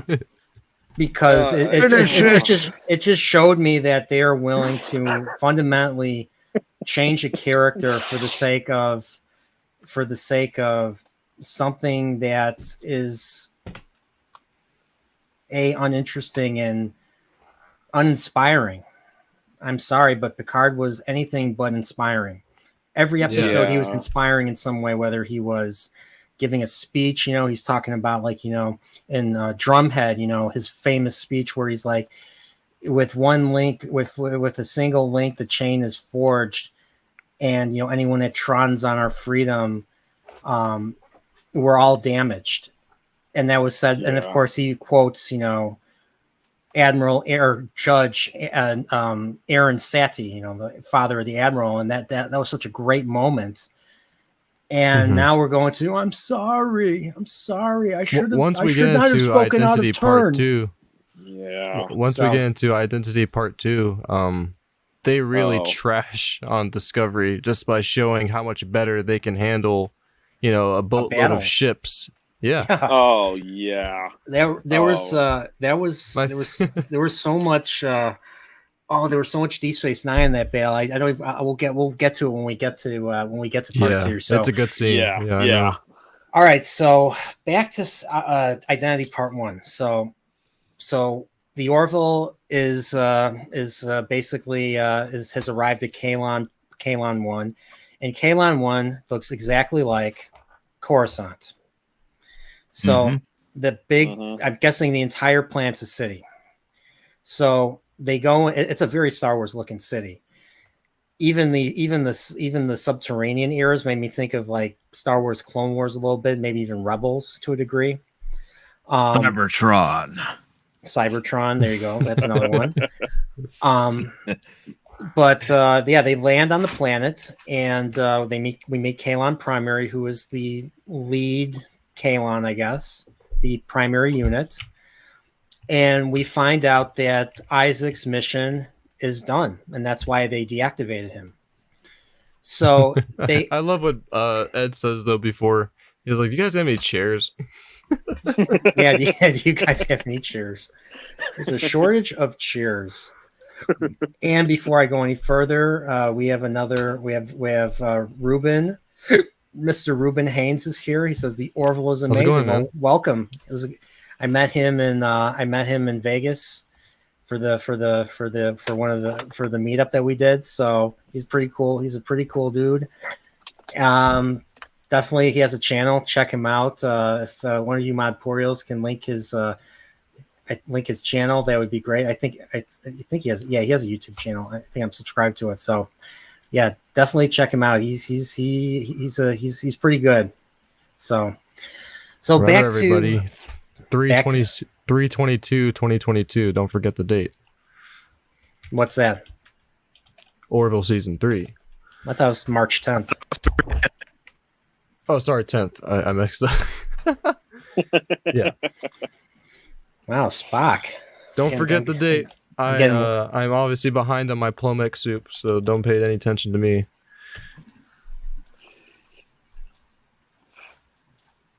Oh, nice background, by the way. Oh yeah. Whoa, is this like an interactive? This is awesome. Isn't that the Orville VR? You are chipping away, Mike. The Kalon are taking your signal, Mike. Let them eat static. That is awesome. Like, that's really what it looks Holy like to be on the bridge. That's crazy. Yeah. So did they redesign? So I don't understand. Did they redesign from that picture? So from that picture that we saw of season 3, did they redesign like the bridge or at least the background or something? And that's my biggest curiosity. It's basically the refit, like for, the Enterprise D going from a regular television series to Generations. You notice how in Generations they added, more consoles, more screens compared to what we last saw in season 7 of Next Generation. Because of the higher budget. Okay, because you're going from a TV budget to a film budget. Definitely, we're gonna have longer episodes thanks to it being on Hulu. And the bridge is my main curiosity because for at first I thought they got upgraded to the bigger ship that the Union has in under their fleet, but it turns out no, it's the same size, but now I'm curious, is it like Mike is saying, like a refit, same as we see in the motion picture with the Enterprise? Is it a refit of the original Orville, just a bit better? That would be pretty cool. See some more engineering aspects in the Orville has always interested me. It's available possible on Steam. Yeah, I mean, if what Gary Nerdrotic said, because remember he had to sign an NDR. But he actually went to the Orville season 3 set, and he was blown away by what he saw. I saw that, so I'm very excited to find out. Seth put out an Instagram post too, saying, "Get ready for season 3." He had a blast as well. I think JP from Egotastic Funtime has also gotten a glimpse of season 3. You know who else was there? A certain author who will never finish his books was there too. I don't know if you know that. A guy named George. A guy named George. J.R.R. Tolkien's Bitch. footstool. Yeah. Yes. But I did. I think I told you guys, but I did go to his theater in Santa. When I went to Santa Fe a few years ago, I did go to his theater, and I saw Ghost. I watched Ghost in the Shell for like the 10th time at his theater, so it was interesting. It was pretty cool. Great It was movie. a very tiny theater. Are you talking about the anime? Yeah, the Ghost in the. I saw he was showing. They were showing the Ghost in the Shell anime at George R. R. Martin's theater in Santa Fe. So I figured I'm not too big of a fan of the Scarlett Johansson one. She's a great actress, but not too big of a fan of that one. Yeah, I went and I just saw it for the sake of seeing it, and it wasn't bad, but it was like, it was like a homage after homage after homage of the anime, the animated movie. Yeah. In particular, I'm just like, I didn't dislike it like I disliked watching Cowboy Bebop, but at the same time, I'm like, there's no reason to watch it. Some things should remain anime. You know what I mean? Like, same thing goes for other things. Like, besides anime, there are some things that aren't meant to be brought to light. For anime, some aren't supposed to be live action, and another topic for like 90s shows or movies, some of them aren't meant to be rebooted. Like for Babylon 5, say that too. For instance. Yeah. I don't think the Babylon 5 reboot is a great idea. No. Just stuff like that. It's just even if the JMS is involved, even if JMS is involved himself. I respect his creative control. It's just I don't want it to get ruined, because what we have right now is perfect. I think anything else after that has to be thought of really carefully. Yeah, Patreon and I talked about it on my channel. Yeah, my big concern is just because JMS is involved doesn't mean that you won't get all of the woke stuff that you're getting in Star Trek, for example. Now, that stuff that's destroying it won't be forced in. Just because he's involved doesn't mean anything. It doesn't, unfortunately, nowadays. Because if the studio wants it, the studio's going to get it. Yeah. And you just kind of just makes you think, it's like, who are they making it for? Do they really enjoy the challenge, quote unquote, the challenge of adapting, of making, thinking that they can make something better? I mean, the thing is, a lot of the things that are super successful or that fans really like is like lightning in a bottle. Like, even like a lot of the times the creator doesn't understand how that is. I mean, best example is George Lucas. Especially with, I know Spock. I know you love the prequels. I like the prequels a lot myself, but they're not the original trilogy, and that's what a lot of people had problems with. Yeah, I mean, especially Phantom Menace, because of how different it was in introducing the Gungans, and a lot of people didn't like the Gungans. Squeeze me, Spock. Come on, squeeze me. It's like you something big dude. For me, this the time. prequels, I mean, not to get too much into this, but the prequels are a rare scenario where over time they really do build a following and people agree that is Star Wars in every respect. But that doesn't apply for everything that's new. So I hear a lot of people saying that they're worried that one day the sequel trilogy is going to be looked upon as the prequels. Don't even bet your bottom. Don't even bet your dollars on that. It's because the thing about the prequels, they do hold weight to them. They were different, but they have the same Star Wars story going on. They have the Jedis. They're still making it a space opera. Can't really say the same thing with Star Trek nowadays. I think the only new Star Trek that people can get into is the JJ films, but even that is to like somewhat of an extent. That's only 09. Once you get into Darkness, that's where it's into that. That's why Into Darkness is compared so much to The Last Jedi, because it was like Force Awakens is the equivalent of 09. It's kind of split the fandom, but a lot of people were like, okay, all right, we got something new, something different. Let's see what you do. And then Into Darkness and Last Jedi, boom. So but what you were talking about, the anime adaptation to live action, that's why I'm a huge fan of the movie Pacific Rim, because it's based off of anime. because I believe it was Yes, Del Toro yeah. who did that. He took mecha anime and like Evangelion with the whole aliens coming and the humans have their robotic warriors essentially and whatnot to defend them. I mean, that's why I love that movie, because it's got elements of anime from various genres, and they fused it into made into a whole new creation. They have a good I'm fine if creative you do team. that. You know, you Yeah. can't really say the same for Ghost in the Shell because I feel like they just want to do something completely different. I mean, obviously Scarlett Johansson looks nothing like the main anime character in the actual movie. So that you could tell that their creative control was just all over the place compared to Pacific Rim. They really wanted to keep it like the anime, and I respect that a lot. I love the movies. I love the new anime too that came out on Netflix. So definitely go check that out if anyone's still watching. Oh, that's right. There was a Pacific Rim anime that came out. Really good. I gotta watch that. I I forgot. heard it check existed. it out. I heard the sequel starring John Boyega got mixed reviews. I have my theories as to why it wasn't as good, but I'm not going to say them here and whatnot because they might be controversial. So, but I have my own theories as to why. But it the second one had a lot of potential, but I think they went the wrong route with it. That's just my opinion. I only saw the first one. I thought the first one was pretty cool. Yeah, it just felt like watching like a kaiju. It was basically a kaiju movie with mech. Yeah, it's like you said, like Evangelion. It was like Evangelion, you know. Yeah, that's or probably a typical old 70s super robot show, fighting Yeah. monsters of the day and stuff, you know. Yeah, I always say Pacific Rim is a hybrid combo of Gundam and Evangelion. That's like Yeah. the two closest I would put into it.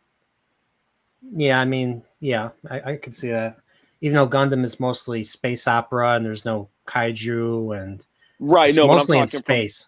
Right, no, I'm talking more of the way the mechs operated, the pilot system and everything and whatnot. It had a little bit of a Gundam vibe to it. Oh yeah, well, Oh, yeah. Evangelion, you were Yeah. in a freaking liquid and you Yeah. became the Evangelion or something. It was a weird one.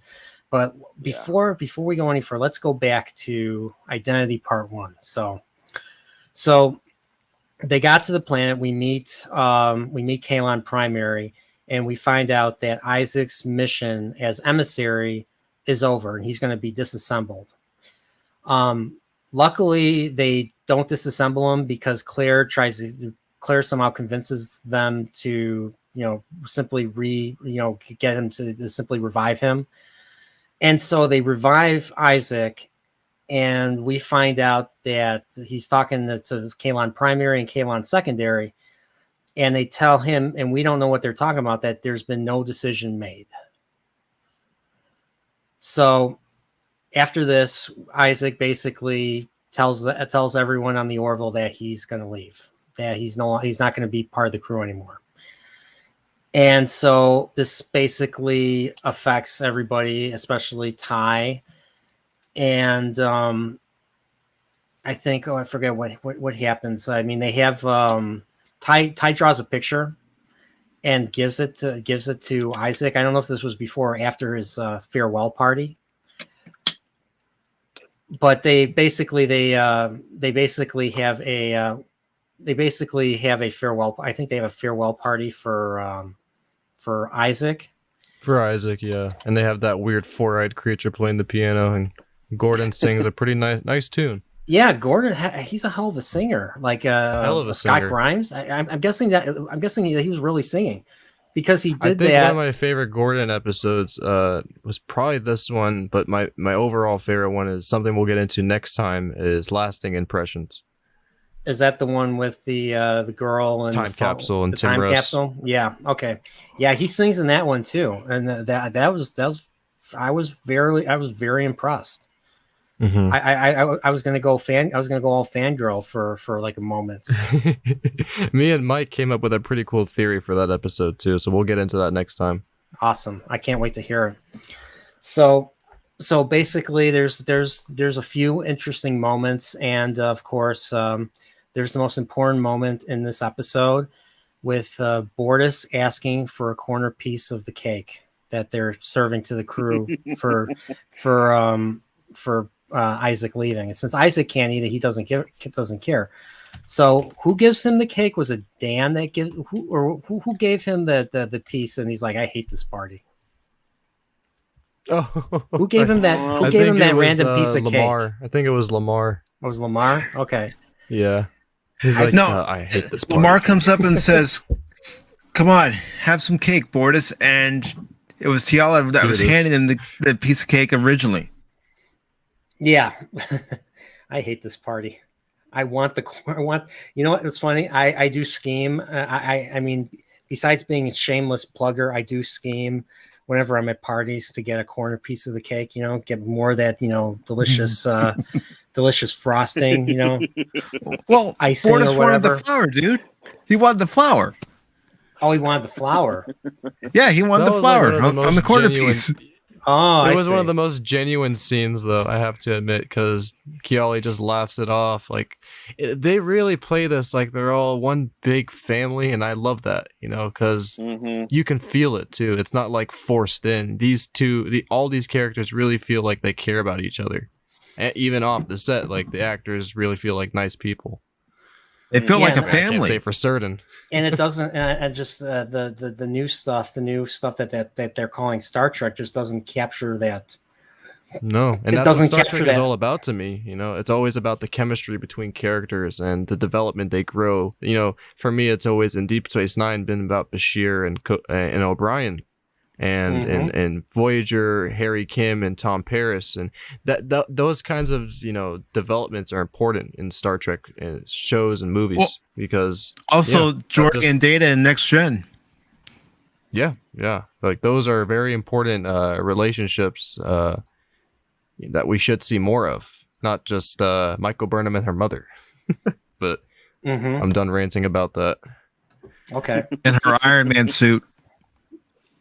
No, that was the time suit. That's the time suit, Michael. Come on. It's funny you say that though, Mike, because like if you do get that outfit, the Red Angel suit in Star Trek Online, I've seen a lot of people make it look like the Mark I outfit from Iron Man. Really? Yeah, because it looks exactly like it. You can't blame him. I plead the fifth. I plead the fifth. I plead the fifth. I'm. Well, you can always come over to my channel, Patreon, and express exactly how you feel. I don't know if we can do a 5-hour long live stream that's long enough for that. Oh, come on. We've done almost a 6-hour stream. The 6-hour stream is just going to be just for that battle at the end of season 2. Okay. Anyways, identity. Yep. So we find out what's an interesting thing is that when they're talking with the Kaylon, well, especially Ed, the Kaylon are not happy that they've done the whole, like, especially the Mr. Potato Head thing that was done in season 1, I believe. They had you told him about Mr. Potato Head. Yeah, and it's interesting how they reacted to it, because you would figure, like, humiliation would be incomprehensible to a machine, but apparently I think there's emotion, especially in this Kaylon primary, especially. And we learn a little bit more in the next episode why. So one thing I feel like goes kind of unnoticed, especially in this episode, is the maturity of the relationship between Ed and Kelly, even after how he first felt, when he got the news of her being his XO. How he's that like, changes no. He's running down. No. Starts running his ass. No. Yeah. Right through Moffat. Sorry, man. You okay? Yeah, I'm good. Okay, we good. Wait, we're still good.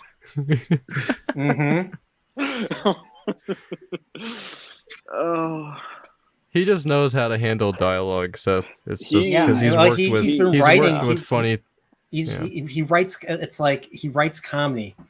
comedy is one of the hardest things you can write, and he writes it successfully. So if he can write comedy, he And can some people easily say write that they drama. can't get into this. I don't know if you guys have heard, but some people have different opinions on this show, that they can't really get into it because of the humor and how much it's like Family Guy.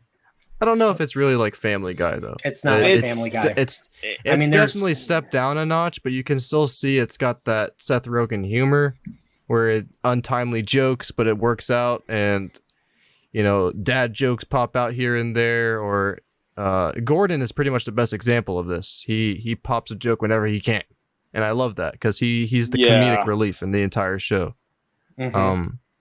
He's a class clown. I can't really understand that viewpoint, because this doesn't really, because I've watched Family Guy and I liked it, but this does not feel like Family Guy at all. No, and that was one thing I was worried about when I first watched the show. I'm like, is this going to be mocking Star Trek? Turns out it's not mocking Star Trek. It's inspired by Star Trek. Yeah, this is not mocking Star Trek at all. If you want to see something that mocks Star Trek, watch Lower Decks. New Trek. Watch New Trek in general. That mocks Star Trek, in my opinion. Yeah. And people are Especially okay with Picard. it. As well. I think this is kind of like if you took TNG and gave it more of a satirical feel to it. Yeah, Like, I mean, you take away you the know. you take away the gravitas of Picard, and you get more of an everyman like Ed. Yeah. Ed is more like an everyman. He's not accomplished like Picard or Kirk were. He's more down to earth. I mean, but he's still. Here's the thing: he still acts like a captain. So like he will chew you out if you f up.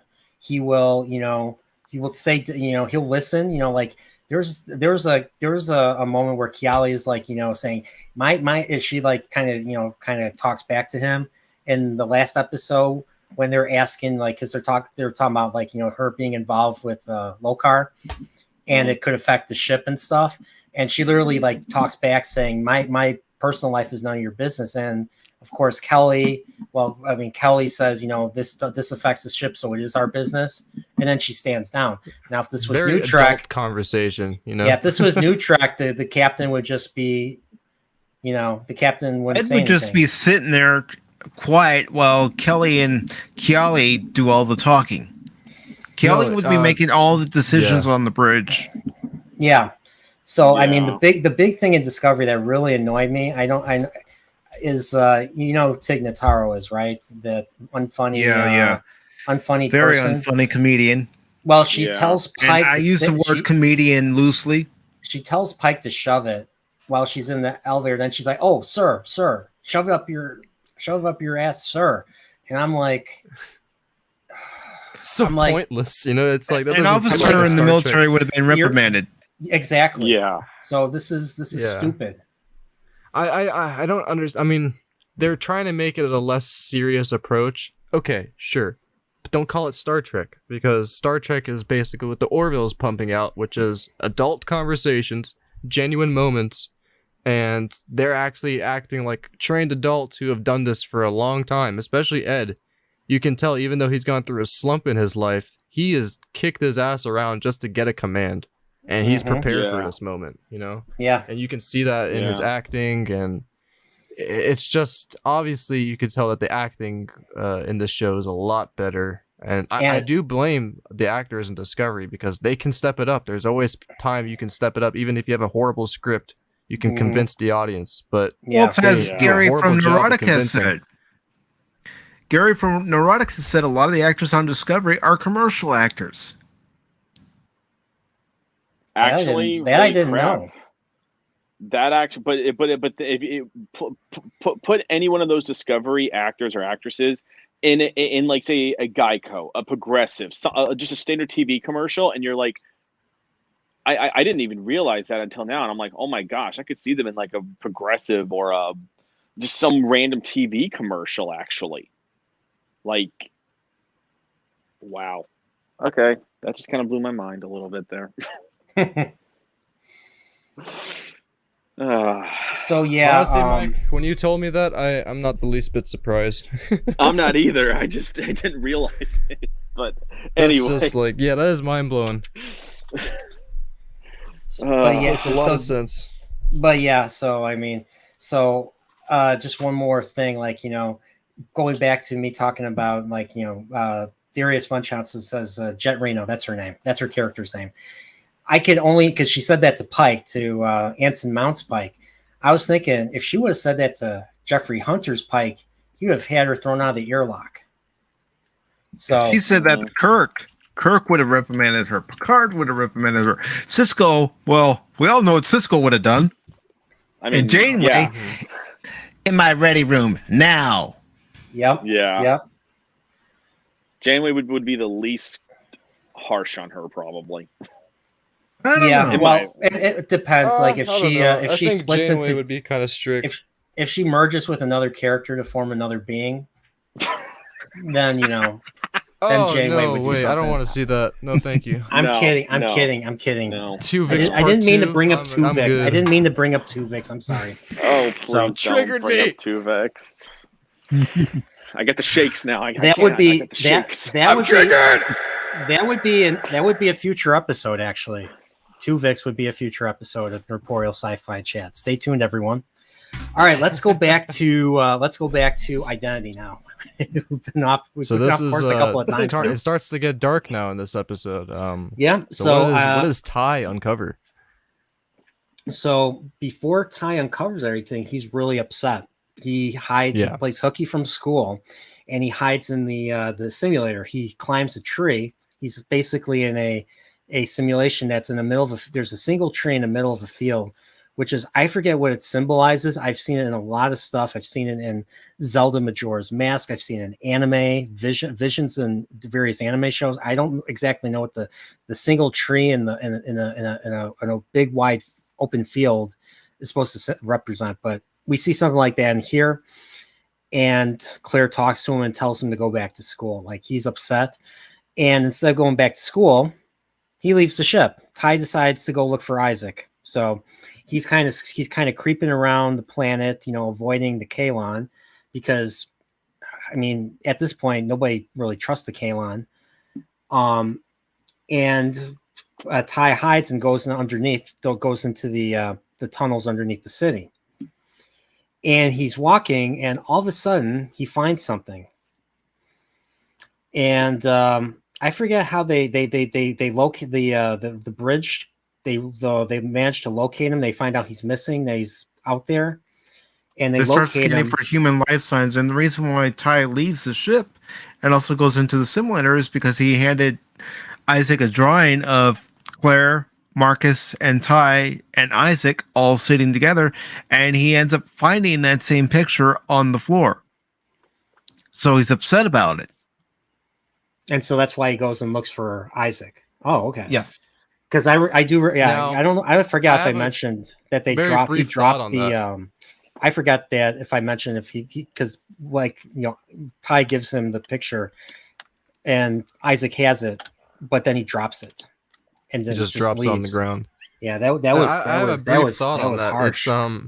It must have been, obviously, if you're in Ty's position and you gave such a, you worked hard on this drawing, you gave it to Isaac for him to remember as a memento, and you just see it tossed on the floor. That obviously really upset him. He especially a young thinking kid. about it. Especially a young kid. And what pushed him to go outside and look for him. But at the same time, I was thinking about, what was Isaac really doing? Why would he do that? Obviously, he doesn't like dislike the kid. He cares for him, obviously, in his own way. So why would he just toss away, a drawing? I believe he just didn't want to get attached because he knew he was. Here's another thing. I mean, and he knows what they're gonna do. Mm-hmm. Here's another thing in the episode. Ty, in the episode when Claire and Isaac are saying that they're going to start dating each other, and then, later on in the episode, Isaac is leaving the ship, Ty says to Isaac, "But you were supposed to be our new daddy." That's right. Oh, that's right. Yes. Robot daddy. Yeah. So there's He already was looking for a father figure because Isaac to him was a father figure. Yeah. So for what I consider to be the best two-parter, one of the best episodes of the show, the spotlight is not even on Claire so much, it's on Ty. and Yeah. especially in part 2, he's very important to part 2. But once again, they locate him, and I think who goes down there? Bortus, I think Bortus and Kiali and Kelly, I think, go down and find him in the tunnels. In the underground tunnel, because he saw that there was Kalon and they were just scouting the perimeter, so he just found a quick sewer. But the thing about Kalon, that's what I really love, the attention to detail, especially with this set they were using.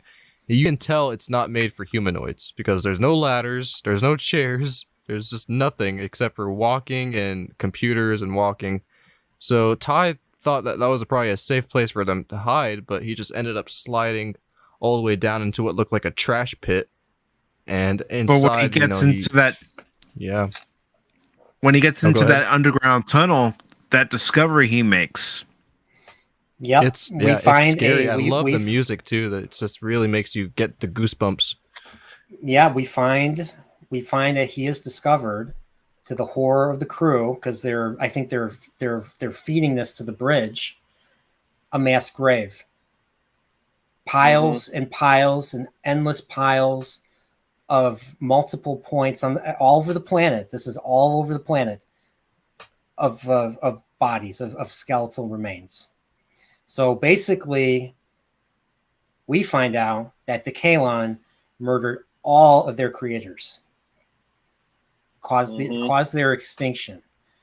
Mm-hmm. So what does that mean? That means that we have just found ourselves in a classic man versus machine type of conflict, which is classic. I mean, it's something that we've been seeing for years.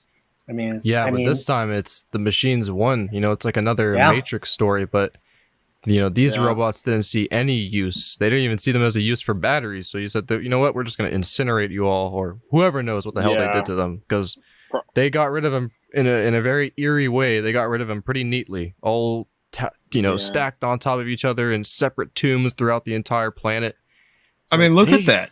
Killed so many people. That's actually more Terminator-esque. Like how you see in Terminator when you see in the future when they're battling, just the skulls everywhere. Mm-hmm. Except this time, I'm sure that's where they got some of the visual ideas. It's like the future of the Terminator world. With the purple laser beams. I like those purple laser beams. Yeah, it's like if the universe didn't end up the way it was supposed to, so Terminators win. It's crazy. It's like, especially this scene right here. See all the skeletons laid across. Yeah. It's very eerie. Every time I watch that, it gives me goosebumps. How do I that's how you know that they did the scene right. Here we go. All right, now I know how to do this. Okay. So this, ladies and gentlemen, is what happens when you F with the Kalon. They will kill you.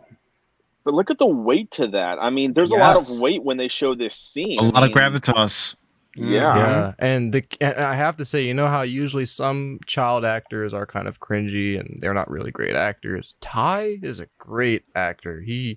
When he saw his face and all those skeletons were laid across and the shock on his face, he's such an innocent kid, and his reaction to that must have been tremendously scary. He probably had no idea what he was looking at. He probably didn't know what smell. he was Just think of the smell. That's something the audience doesn't get. It's just like the smell must be horrible. Well, doesn't the smell dissipate over time? Like it's just nothing but like dust and. At this point, I don't know. I feel like bone marrow kind of stinks. I mean, because they've been dead for. I think according to this, they've been dead for thousands of years. Yeah, by that time there would probably be. It would probably just be like maybe like a musty smell, probably. Like an eerie, I just hope they were smell, skeletons probably. at first, because the thought of them all just being people stacked on top of each other is very scary to me. Yeah, I mean it's like right. I mean, takes you back to the Holocaust. It takes you back to the Holocaust where they dumped ditches and they just piled all the bodies and burned them all. Well, think about when the Russians first got to the concentration camps. They didn't believe what they were finding. Yeah, same with the Americans. Yeah, when they first sourced, and the Russians had gulags. So I mean, what does that tell you? Yeah. So, by the way, I tried testing StreamYards to see if I could show stuff from Hulu, and my screen was blank. So, If you use a different web browser that's not yeah, turn off Chrome based, you'll have to go into your Chrome settings. oh, okay, that's because there's a interesting. sorry. Because I wanted to show, because originally I wanted to show pictures, or not. I wanted to show pictures of like key scenes and stuff. But so what I'm using is the Logitech software, since I have the webcam, but it also allows you to share your screen as a webcam. So you could try that out. But that's cool. Google Chrome has a new feature where they added hardware acceleration. So if you turn that off, you should be able to stream it again. You want to show images while as I proceed further down the episode spot? Yeah. I'll keep your thing. I've been doing that. I've just been going throughout the episodes. It's also been good rewatching them in a way. So basically, we know now about the mass graves, and everybody's disturbed. Even Gordon, look at that face. Well, that's so disgusting. Screenshot right there, yeah, man. That's such great acting by Scott Grimes. He is such a great actor.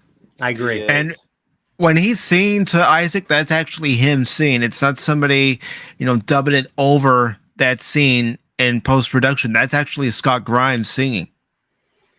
So everybody knows now, and so what happens next is basically Ed and Kelly basically go and they confront Primary. Just beautiful the way that cannot all be CG. That's got to be some practical in there too. It's got to be like CG. Real models. Paintings, models. I know that the VFX guys came out about the Orville ship, and it's an actual model that they put CGI on top of. So that's probably what they're doing here. Which is the best thing you want to do. Yeah, because that's the way detailed. this looks. Yeah, it's because detailed, and it feels like it's actually there. The CGI helps it with the shininess and whatever texture you want to put on, but the actual model of it being in that direct sunlight, it's real. It's actually there. Yeah. But with Discovery. Beautiful. It's a very big nitpick for me because I dive into this stuff a lot, but they use a bunch of simulated lighting. It's not real lighting. It looks like in this scene what we're looking at is an actual sun ray hitting this, and they just took a very smart approach at this. But with Discovery, they make the sun ray and it looks so fake and it feels so, I don't know. It's like a cartoon now. Yeah, I agree. Can't be. How do you know it looks simulated? I'm curious. How do you know it looks simulated? I just don't have. Okay, so I work with Unreal Engine, and they have a ton of different lighting effects and rays you can use. And I've played around with making my own space battles and own skyboxes and making the own stars. And I added like simulated lighting.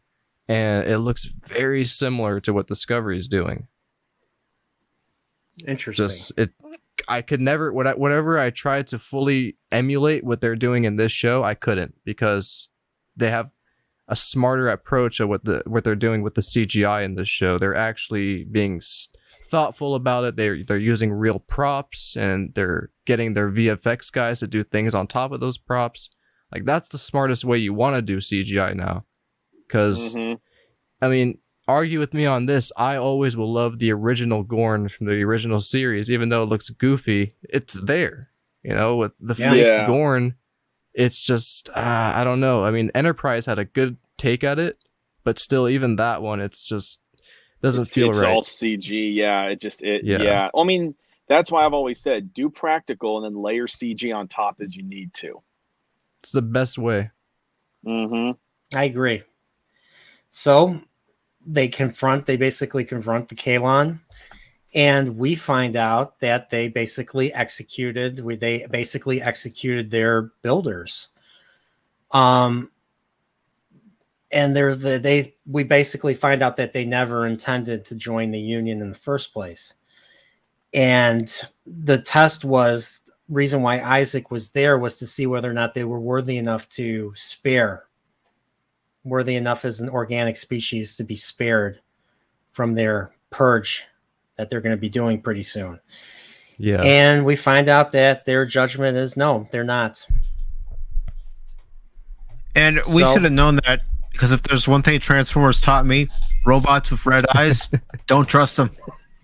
Yeah, that's true. Red is always evil. I mean, red is You know, always, it's funny you know, they are using in that technique in a way because Isaac's got blue eyes and he's the good guy. Yeah. Sorry, I had to throw that in there. It's perfect. All right. But yeah, it was interesting seeing these other Kalon. you, They looked thank you, a lot thank you. tougher. Well, I mean, there was one that had orange eyes. There's one that had red. There's the red eyes. These guys. Isaac obviously has the blue eyes, and I think one of them had orange eyes. I Didn't one of think, them yeah, have orange eyes? I don't know if it was one of these two, but I think there were some Kalon that did have orange. Yes, there are. This part was cool. And Oh, seeing yeah, that I transfer love now that. was this is this CGI or is this practical? This That's Okay, so CG. this is all CG right here. How they did this. This is the stuff professionals get paid for. I have no clue, but it's easily beautiful CGI. how they Yeah. how but it is there happens, a though. shot of the helmets with that? Like, is there a practical like helmet that has that, you know, mounted? There might Not to be. my knowledge, no. I mean, they probably made one after the season came out, just for toys or something. But Mhm. not to my knowledge, no. But yeah, but like the cannon, their weapons are part of their heads or their eyes actually is pretty crazy. Like, I did not see that What coming. they're probably so- doing is using some form of blue screen or green screen effect on top of the round helmet, and on top of that little green screen they have going on, they add whatever CGI they want to make it look like it's blending in perfectly. That's Mhm. my best guess at what they're doing. Yeah, But it that, could be that makes a completely lot more something else. sense. So what happens is, well, they basically hijack the ship, and they basically force they take everybody on the Orville hostage. You know, there's a bit of a firefight. You know, your typical Star Trek corridor firefight. You know, of Which course, Yeah. you know is beautiful, they're by the way. outnumbered. They're Oh yeah, outnumbered. these computers though, what the heck? I was thrown away at first. I was like, what are they doing? Like, Yeah, they're that calculating firefight scene on the binaries Orville, every though, 2 is seconds. just- God, It looks like they're It's just well playing done. a guitar band or it's something. so well done, the way that they shoot it and everything. There Yeah. again, there's weight to it, because it's like at first the Kalon seem to be, going to take the ship easily, and then one by one you start seeing Kalon go down. You're thinking, okay, they might actually have a chance of holding off the Kalon, and then the Kalon start overwhelming them again. So it's like the tide of battle kind of on the ship. So they're not Yeah, quite the exactly. Borg. So they're not quite the Borg, whereas the Borg can frickin' adapt after Mhm. every single shot. But I mean, the Kalon just kind of like the Dominion. They're just like they have the better technology and they have the greater numbers. And they It's can, interesting though, Brian. This the fact that you brought it up earlier with the if they had that as an actual helmet with the guns. Take a look back here. This actually looks like a real model, like a real helmet right here. So They unless probably the did lighting make real changes, ones. yeah. So unless the Oh, lighting yeah. changes and this starts to look more like CGI, So this I is a figured real this- headset right here. So I figured the CGI would mainly be for like the animated, the movement, the animated movement, the transformation, and then in a single shot they would show practical versions of It those. could very well be CGI still. It's just probably very well lit. Because like the thing with CGI that's hard to tell sometimes, it always looks better when one, it's well lit, but also in darker areas. Because you notice that CGI when it's exposed in bright light like sun, it looks fake. Obviously, like the Hutts did in Boba Fett episode 2. I mean, they looked great, but Don't you get could me tell the started on that direct sunlight. episode. But so it's not the here greatest it's episode like it's ever? more of a natural lighting going on, so you can't really I'll tell you later. It could be CGI still. Yeah. Wow. Maybe not. No, I think That's those are hard to actual tell. helmets that they made. Yeah. Yeah, I think they are. Yeah.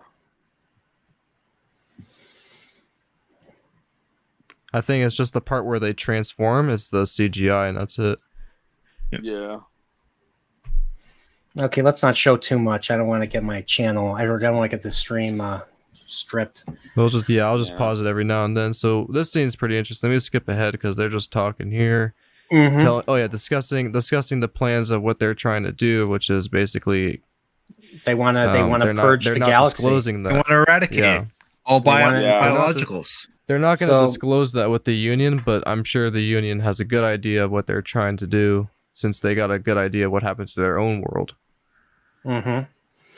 So we get to that. So basically, they start to commandeer the ship. They just go in, they start shooting, and they take everybody hostage. Everybody gets put into the. Everybody gets taken. Bodies hit the floor. Let the bodies hit the floor.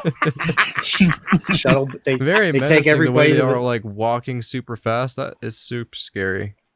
Oh yeah. They're it's like they're It's like, you know, they're. And look at this. It's crazy. Yeah, and there's a lot of them too. I mean, reminds me of Star Wars in a way with the red blasters. Yeah, they're on a planet full of them, and I think that was only that invasion fleet that we're going to see in the next episode is probably just a small portion of what their true capacity is. Because they're kind of like the in a way I would compare them to kind of like the Geth from Mass Effect in a way, where the Geth have no limitations, so the Geth could just keep building and building and building and building ships and whatnot. I kind of think the Kaylon, like, you know, because the Geth can die in combat still. And the Dominion's like that too. Like, they continually reproduce, they continually breed soldiers, they continually, you know, they have shipyards, they continually build ships and stuff. Like, just them being in the Alpha Quadrant just by themselves without reinforcements, they're still a threat. That's how crazy. That's how crazy the Dominion is. This is the first time, like we saw with the episode with Kirk, it's the first time we ever get to see the phaser rifle of the Orville, because we usually see the pistol, which is like a nice arced pistol looking grip. But now this one is pretty strange looking. They're not called phasers. What are they called? What do they call them in? Are they called plasma pistols or something, or what? Yeah, so they're not phasers. They're more of like bolt shots. So probably like phaser pistols or something. Not like phaser, but we do see them when Bortus is in the armory inspecting all the weapons. Yeah, like that is true. Yeah, I think those are the longer ones. Let me see if I can pull that one. But that's a But I mean, no, that's not it. There we go. No. So this is the one that Bortus saw when he was, you know, in the closet, and it looks like a sniper rifle almost. It looks like a sniper. You don't want to miss. And then what was it? I don't know if this is getting ahead of myself, but the episode where he was defending the planet with Kelly and Bortus, and they were fighting off the other Mocklins using this weapon. So that was the birthday episode. Yeah. Whoa. Oh no, I don't think it was. Yeah, that one. Yeah. I think it's a bit ahead of after Identity Part 1 or 2. Oh, the one with the Mocklins, the Mocklin colony that we're going to get to? Yeah, that's the one. Yeah. Okay. I love the music to that. It's out of nowhere. It's just so silly. They play 9 to. They say we hear 9 to 5. Working 9 to 5. That's a great movie, by the way. Yeah, it is. But they take over, and the crew is held hostage, and that's basically to be continued until to be concluded next time in Identity Part 2. Look how genuinely scared they are too. It's feel for them. Yeah, I mean, this poor guy. As far as they're concerned, like, you know, there's no reason to keep them alive. So, So the big thing about the next episode is why they were like, why are they keeping us alive? So that concludes Identity Part 1. So what do you guys think of Identity Part 1? I love it. Really good. I absolutely love it. Yep, it's such a good start, like, to something big. Oh, and it's got weight. It's got it really. I mean, you want to talk about setting a stage and everything. You know, just like storming the Orville the way they do, and finding out what they did to their creators. Yeah, I mean, it's just. I mean, it definitely it has the weight from was it? It has the weight Lord of Best of mercy. Both Worlds, and I was literally about to say Best of Both Worlds. I was trying to remember the TNG episode. Yeah, Best of Both Worlds kind of weight to it. Mm-hmm.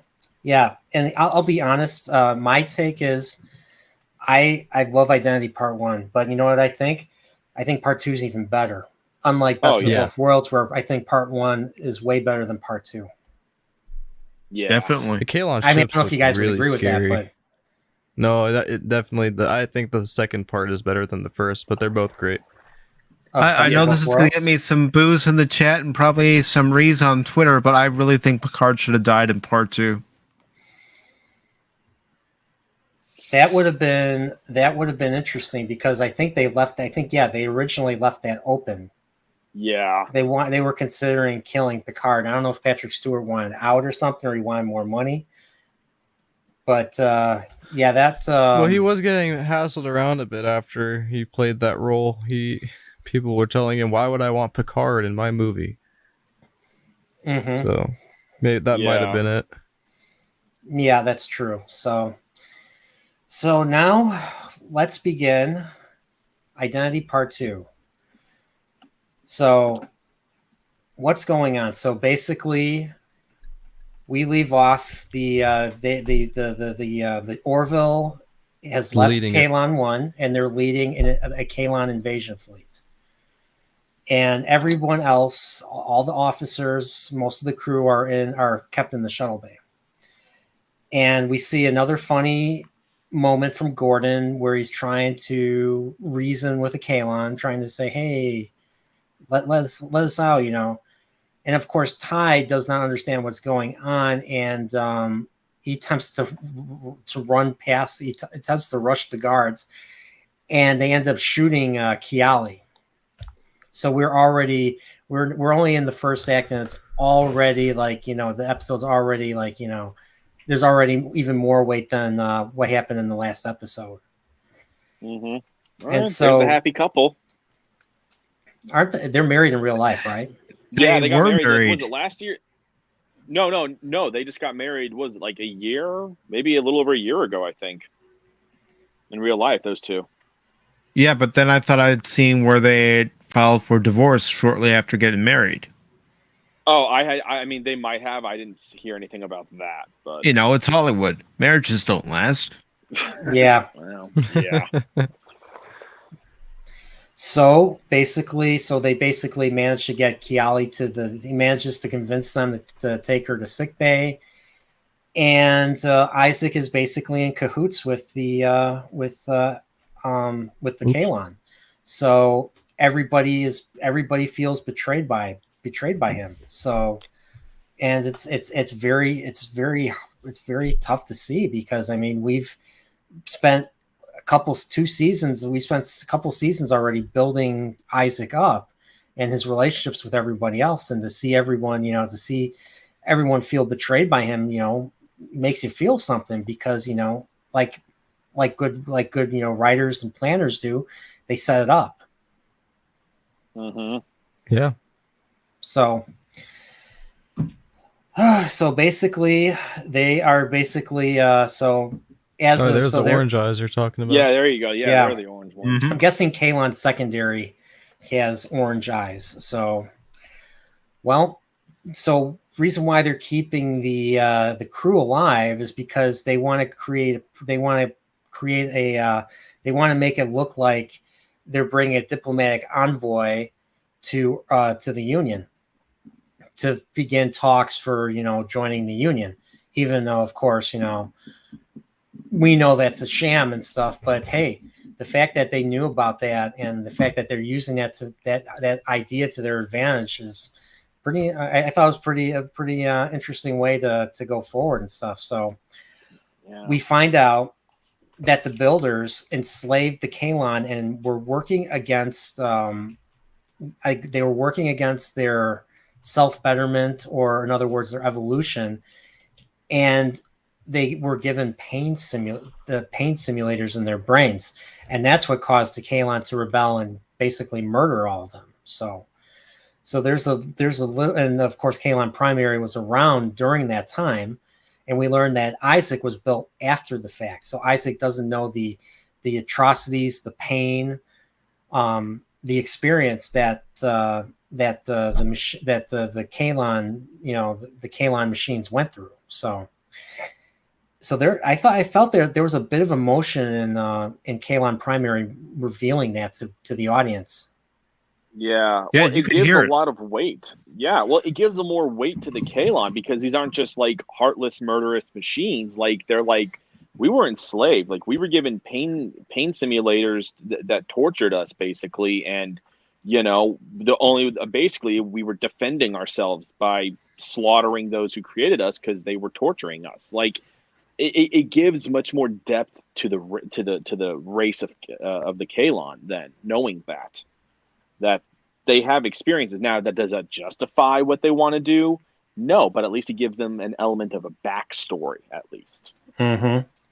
Exactly. So maybe it's meant to. Maybe this is something that will maybe be elaborated further in the future. So Maybe. we'll see. So This poor guy. basically, what happens is, and you can go back to that thing. They get one of the ships, one of the Union ships approaches the Orville and the invasion fleet, and it's the USS Roosevelt. And I don't know if you guys recognize him. That's Tony Almeida from 24. He was in almost every season of 24. Oh wow. And I'm guessing the big reason why he's involved, or he has his little cameo, is because John Castor, the guy that basically I don't know if he created 24, but he was one of the showrunners of 24. He basically brought him aboard and stuff. And John Castor was the one that directed Identity Parts 1 and 2. So, wow. He's also in the Babylon 5 movie as well. Really? I didn't know. Yeah. So this is then that's way before him being in 24. So. I didn't even realize it at first. I'm like, wait, is that the actor that plays? Yeah, it was the one where that one race that's subservient to the shadows. That they make their big move. The Drock. The Drock is when they make their big move. He plays like an officer in for the humans, but on a human ship. But yeah, future episodes of Babylon 5 will be discussed on Nerdporeal Sci-Fi Chats. Stay tuned. Oh, count me in. So basically, the USS Roosevelt hails them, and we meet Captain Marcos, who was played by Carlos Bernard. And basically, what happens is, they're supposed to tell him, "Hey, we're a diplomatic, fleet." We're an envoy, and Ed basically gives him a 13-bun salute. Mm-hmm. He says 13-bun salute, and that basically means, hey, we are in trouble. We can't talk about it, but we are in trouble. It's kind of like saying condition green in Star Trek original series. Yeah. And then, of course, they can't do anything about it. The thing is, the Kalon already knew about that, so they go ahead and they destroy the Roosevelt, and they punish Ed by executing. I think they execute one of the crewmen, a young crewman. An ensign. Yeah, they just put him in the airlock, and of course, Ed, being the captain, says that this is my responsibility. Do it to punish me, and they're like, we are punishing you. We're gonna kill one of your crew, and that's gonna be your punishment. So the Kalon mean business. So once again, they not only destroyed the Roosevelt with two hits. One ship destroyed the USS Roosevelt in 2 hits, and we find out that Kalon are ruthless. 1, 2, 3, 4. 4. So 4 hits. they can't just do what they want and think they're going to get away with it. So once again, Look at Bortus, man. He's so upset about that. Well, they both are. You could tell look on her face. She's like disgusted. Yeah. And he's closing his eyes. Kill them. I'd be horrified if it's just 2 hits. Like, you just talked to them 2 minutes ago. Now they're all blown up. It's horrible. Yep. It's crazy. So we learn how and there's not one ship. There's like a lot of these ships. Dozens upon dozens of ships. Yes. And so even the entire Earth fleet is no match for them. And we are going to see this pretty soon. But that's what happened. So once again they go back, and even when they're attempting to when they execute the young ensign, Isaac says something. Isaac says maybe this is not necessary. Maybe this was maybe just threatening death will be enough to keep them in line. And of course, Kalon Primary, being as ruthless as he is, goes through with the execution anyways. So here we're seeing evidence that Isaac could probably come back. That Isaac will be essential to getting them out of this. He still has Isaac's trying to be the voice of reason. Yes. Yeah. And of course, the Kalon Primary is accusing him of sympathy. He can't believe himself. He's like, can't believe you're standing up for them. Yeah. He's like, he's like tread lightly. You are coming off as sympathetic and stuff. Because in their view, he's probably like a glitch now in the system. Mm-hmm. Because of those subroutines from that episode. And we're going to see more. We're going to see more evidence of that going forward. So basically, we find out Primary is interrogating Isaac because he's sympathetic, and he ends up. Here's the funny thing: Kalon Primary orders Isaac to download a copy of Alex Haley's Roots. Roots. The old show starring a guy named LeVar. And also Oprah Winfrey was in it, and a few others. So he wants Isaac to learn about slavery and like how and the barbarism that humanity is capable of, and basically says, do not show any more sympathy or you're likely going to be deactivated. So we're back in the shuttle bay. The officers are like, okay, we have to do something about this. We can't let this continue.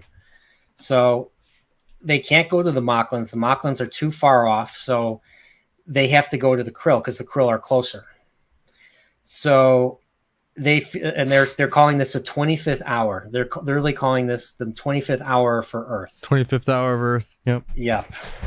So basically they have to find the means to escape. So they have I like the name. Hear me out on this. I like the name Identity, but wouldn't it have been cooler if it was called the 25th Hour instead? Because I don't know. There's something with me and characters quoting the title in an episode. Yeah, no, I actually agree. Yeah. Was there another? I mean, here's the question. There's been a lot of Star Trek episodes. Was there a Star Trek episode that had that title? 25th Hour? I don't. Not that I can recall. Not that I can recall, but then again, there's so many seasons of so many series. Yeah. Although I think Identity would have been great for the first, just Identity, because you learn the identity of the Kalons, and then 25th Hour. True. Would be, yeah. Because if I remember correctly, another proof of them really thinking.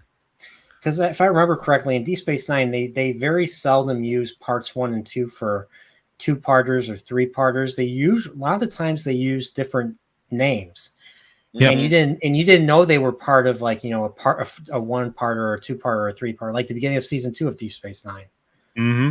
That was the first 3-parter in Star Trek history. And then you had the 6-parter in season 6. Well, technically 7-parter if you include the season 5 finale, and of course the final 10-parter at the end of the show. So they decide they have to make an escape and warn Earth. So they send in order to open the door, they have to send Yefet, and this is where he shines. He has to get to the armory, and he can kill a Kalon just by going into because he's a jelly, and he can just go into the Kalon and just like I don't know if he got damaged, but he was like full of soot when he left or when he got out of the Kalon, but he kills the Kalon. He manages to get the Kalon, and they manage to get a few weapons. Bortus kills some of the guards to get some weapons and stuff. And basically Malloy and Kelly escape on the shuttle to Krill space. And so they're escaping, and I think they're being chased by just by a single ship, right? They're being chased by a single ship. Yep. No, two ships. Two ships show up, I thought it was two ships, because when Kelly and Gordon are in the shuttle, Gordon proposes using an idea to accelerate very quickly. And it's a very dangerous procedure because it takes away most of the shuttle's power. Mm-hmm. Yeah, basically like overload overload the quantum drive. Yeah. And so basically, they go something like that, yeah. And so they go into like they kind of go into like stop, and they have to kind of hope that the Krill intercept them, I'm guessing. Basically, and of course, yeah. And the Krill do intercept them, and they're they get boarded and stuff, and they're basically saying, "Hey, there's an invasion fleet coming to kill us." And of course, the Krill don't believe them. And then a Kalon ship shows up and starts attacking them, and like a couple there, I think out of the 3 ships that they had, 2 of them got destroyed. So the main one, the one that they're on, is the only one that manages to destroy that ship, and that's what makes the Krill join in the fight, or that's what convinces the Krill to join the fight against the Kalon. So while that's going on, they need to send a message. So Yaphet has to go to Yaphet and Ty have to go to the communications room, I think. And because the only reason why they use Ty is because no one else can fit in the crawl space. So they're trying to do this, but at the same time, the couple of Kalon show up. Yaphet takes out one of them, goes just like merges with the Kalon and kind of shorts him from the inside, and the other one basically takes Ty away. So the stakes have just gotten much higher. Here we go. Yeah, there we go. So they managed to send the communication, and it gets to Admiral Halsey, and they're like, "Should we get the fleet to come?" He's like, "Yeah, all of them now." And he screams it out like, "Yeah, because their way of life is going to get destroyed if you don't have a defense." Think about it. He's thinking, "Oh crap." Oh yes. Yeah. And then see, I wish we could play the audio, because what that one officer said is key, because he says call in every ship, and he's like, that'll take weeks for them all to arrive. Yeah, he's like, do it now. Call them now. Yeah. Call in every available ship that we can get. Yeah. They're going to need the power of Q. The power of Q. Yeah. Oh boy, that was, but it was freaking And meanwhile, they're still being chased, They're doing that dangerous little thing. He looks like he's really got this. He's pretty ballsy so for badly. Suggesting this idea. Well, Because this could easily rip apart the shuttle. This is a credit to Scott Grimes' acting, making it look like he's going under the stress of that high velocity. Yeah. He's hitting thousands of G-forces. I didn't realize this. You know what the name of the captain is of the Krill ship? Isn't it Dalek? Dalek. His name is Dalek. Captain... Yeah. Yeah. The Doctor Who. Exterminate. Yeah. Does he say exterminate? He probably doesn't, but no, I don't think he does. On the nose. Or does he? It's probably pronounced Dalek, because they don't want to say Dalek, obviously, for obvious reasons. Oops. But yeah, they they find the sphere comes out of quantum space instead of warp space. You have quantum space in the Orville, And yeah, that Krill show up. single, that single sphere is very dangerous. Well, they so back on the Orville, Ty is captured by Kalon. Kalon Primary is holding him hostage, and like typical villainy, and we've seen this multiple times in lots of other entertainment. To test Isaac's loyalty, Primary orders Isaac to kill Ty. And what do you think happens after that? What happens next? I'll let you guys answer this one. Oh, if it's wrestling. Oh my God, he just turned. Oh my God, what the hell did Isaac do?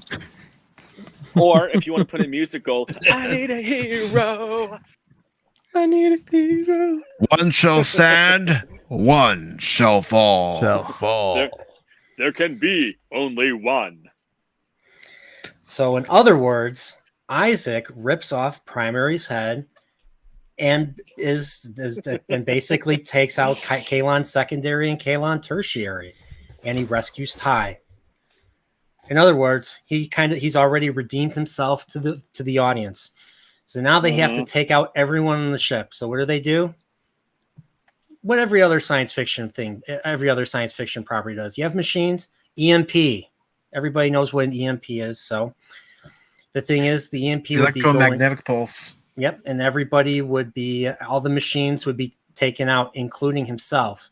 So in other words, Isaac risks his life to save and free save his crewmates, save the Orville. So I was gonna mention earlier, do these krill ships kind of remind you of the Deredex Romulan warship?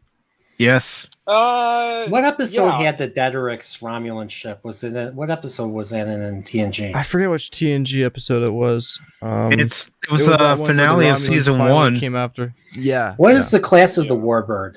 What is that called? I think it's called the Deredex. The Deredex is the bigger, the bigger flagship that they use, and I forget the other one. There's the Romulan scout ships. Yeah, and they're scout ships. I forget. They're hard to remember. Romulans have really strange names for their ships. Yeah, and then the one we see in Nemesis, I think, was a newer class of Romulan ship. Mm-hmm. Yes. Mm-hmm. And I don't know if we ever got the name for the. I mean, it probably exists, but at least in screen on screen, we never got what the class was called. But there's probably I'll try to find out somewhere out there. The only thing I know is that the Praetor ship, the Riemann ship is the Scimitar. Yeah. Yeah, the Scimitar, that's the one. Yeah, the Romulans didn't really get a very diverse and didn't get much diversity in ship design. They didn't get a whole lot of cinema time either, but that's true. So seeing them in Nemesis, seeing even the Romulans weren't even the center. It was the Riemans. It was Mirror. It was not Mirror. It was some random clone Picard. They just call it a Warbird. Goblins and a bunch of goblins that were called Riemans. So they basically gave Riemans a race. So. Right, well. and then you see the Riemans again in Enterprise. Enterprise, yeah. I think it was the episode with the drone ship, I believe. Yeah, you don't see him for very long. It's maybe 10 seconds of total screen time at most. They just call him a Warbird. So yeah, that's a cool one. I thought what's the Star Trek wiki alpha? Memory Alpha. Memory Alpha. Memory Alpha. I think Memory Alpha might actually have a class name. I thought I saw a class. I'll look it up. I could be wrong. I'll look it up. Don't I was worry. thinking a Delon Warbird, but that's not it. Yeah. I mean, the most diversity we got from the Romulans was in Star Trek Armada. Is it a Hapex? No, it looks almost like a Hapex. So has it ever been revealed why they gave Romulans in the Next Generation ridges on their heads? No, I guess you know not. what I'm talking about, right? Yeah. Yeah. I know the prosthetic that they put on their heads to differentiate them from Vulcans. Whereas Vulcans have normal foreheads without any makeup, they gave the Romulans ridges on their foreheads, despite the fact that if you watch the original series, and even that one Romulan ambassador in Star Trek 6, there's no ridges on their head, so you kind of wonder. Yeah, that's actually I've never heard an explanation. I don't even know if there is one, actually. I mean, you could probably dig. It was probably the creators probably took some liberties. Yeah. But unlike New Trek, they took more than the acceptable amount of liberties, to the point where it's practically absurd at this point. So what you mean, like tattooing them up in 09? Oh my god! Like a bunch of gang. Well, not only tattoos, but like trench coats. Something about New Trek, Kurtzman, J.J. Abrams, and trench coats. Why are they all wearing trench coats? Spock in season 2, not you, Spock, was wearing a freaking trench coat and a beard the whole time. Like, what the heck? And they're like, oh, they were building up to the classic look of Spock with wearing the blue Starfleet uniform and the clean shade. I'm like, they should have did that earlier in the season. He's a Starfleet officer. Jeez Louise. But oh well. Yeah, I mean, even Memory Alpha's calling them Romulan warbirds. The only one that we get the name of is the Valdor. And the Valdor was in which episode?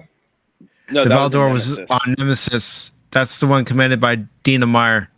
Oh, okay. All right. Yeah, I think some people have deemed it the Valdor class just because there's no actual name. So I think in certain circles it's just called the Valdor class. I see. So, okay. So basically the crew gets freed by the Kaylon, and they manage to get control. And by the time they get control, they're already at Earth.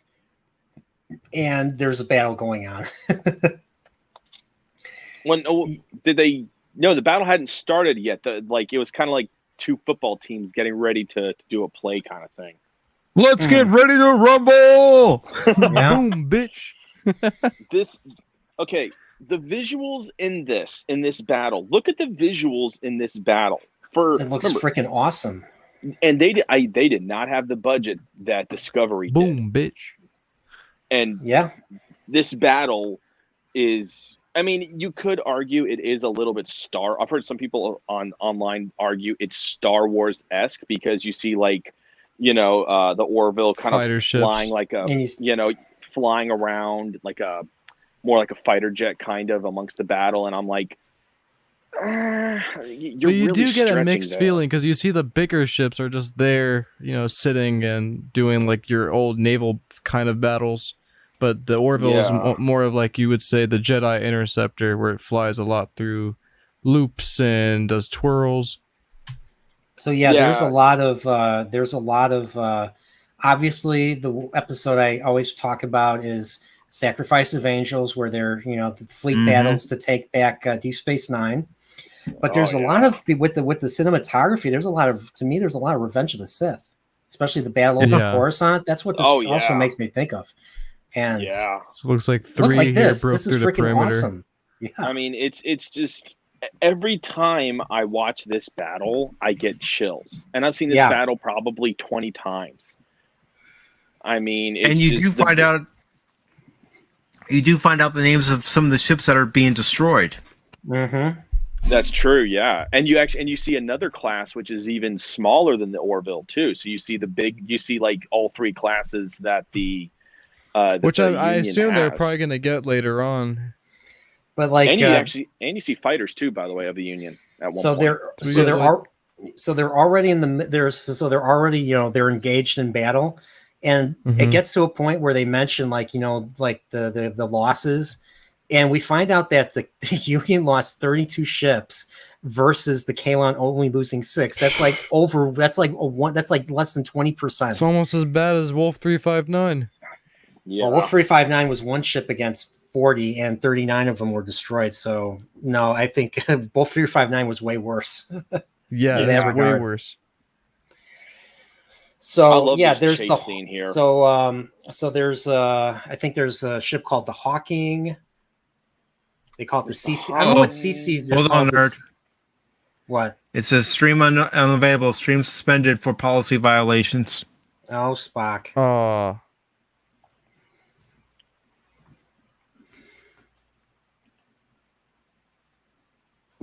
Okay. So I guess I'll have to end the stream. I'll try to restart it. Yeah. Okay. No screen sharing. All right.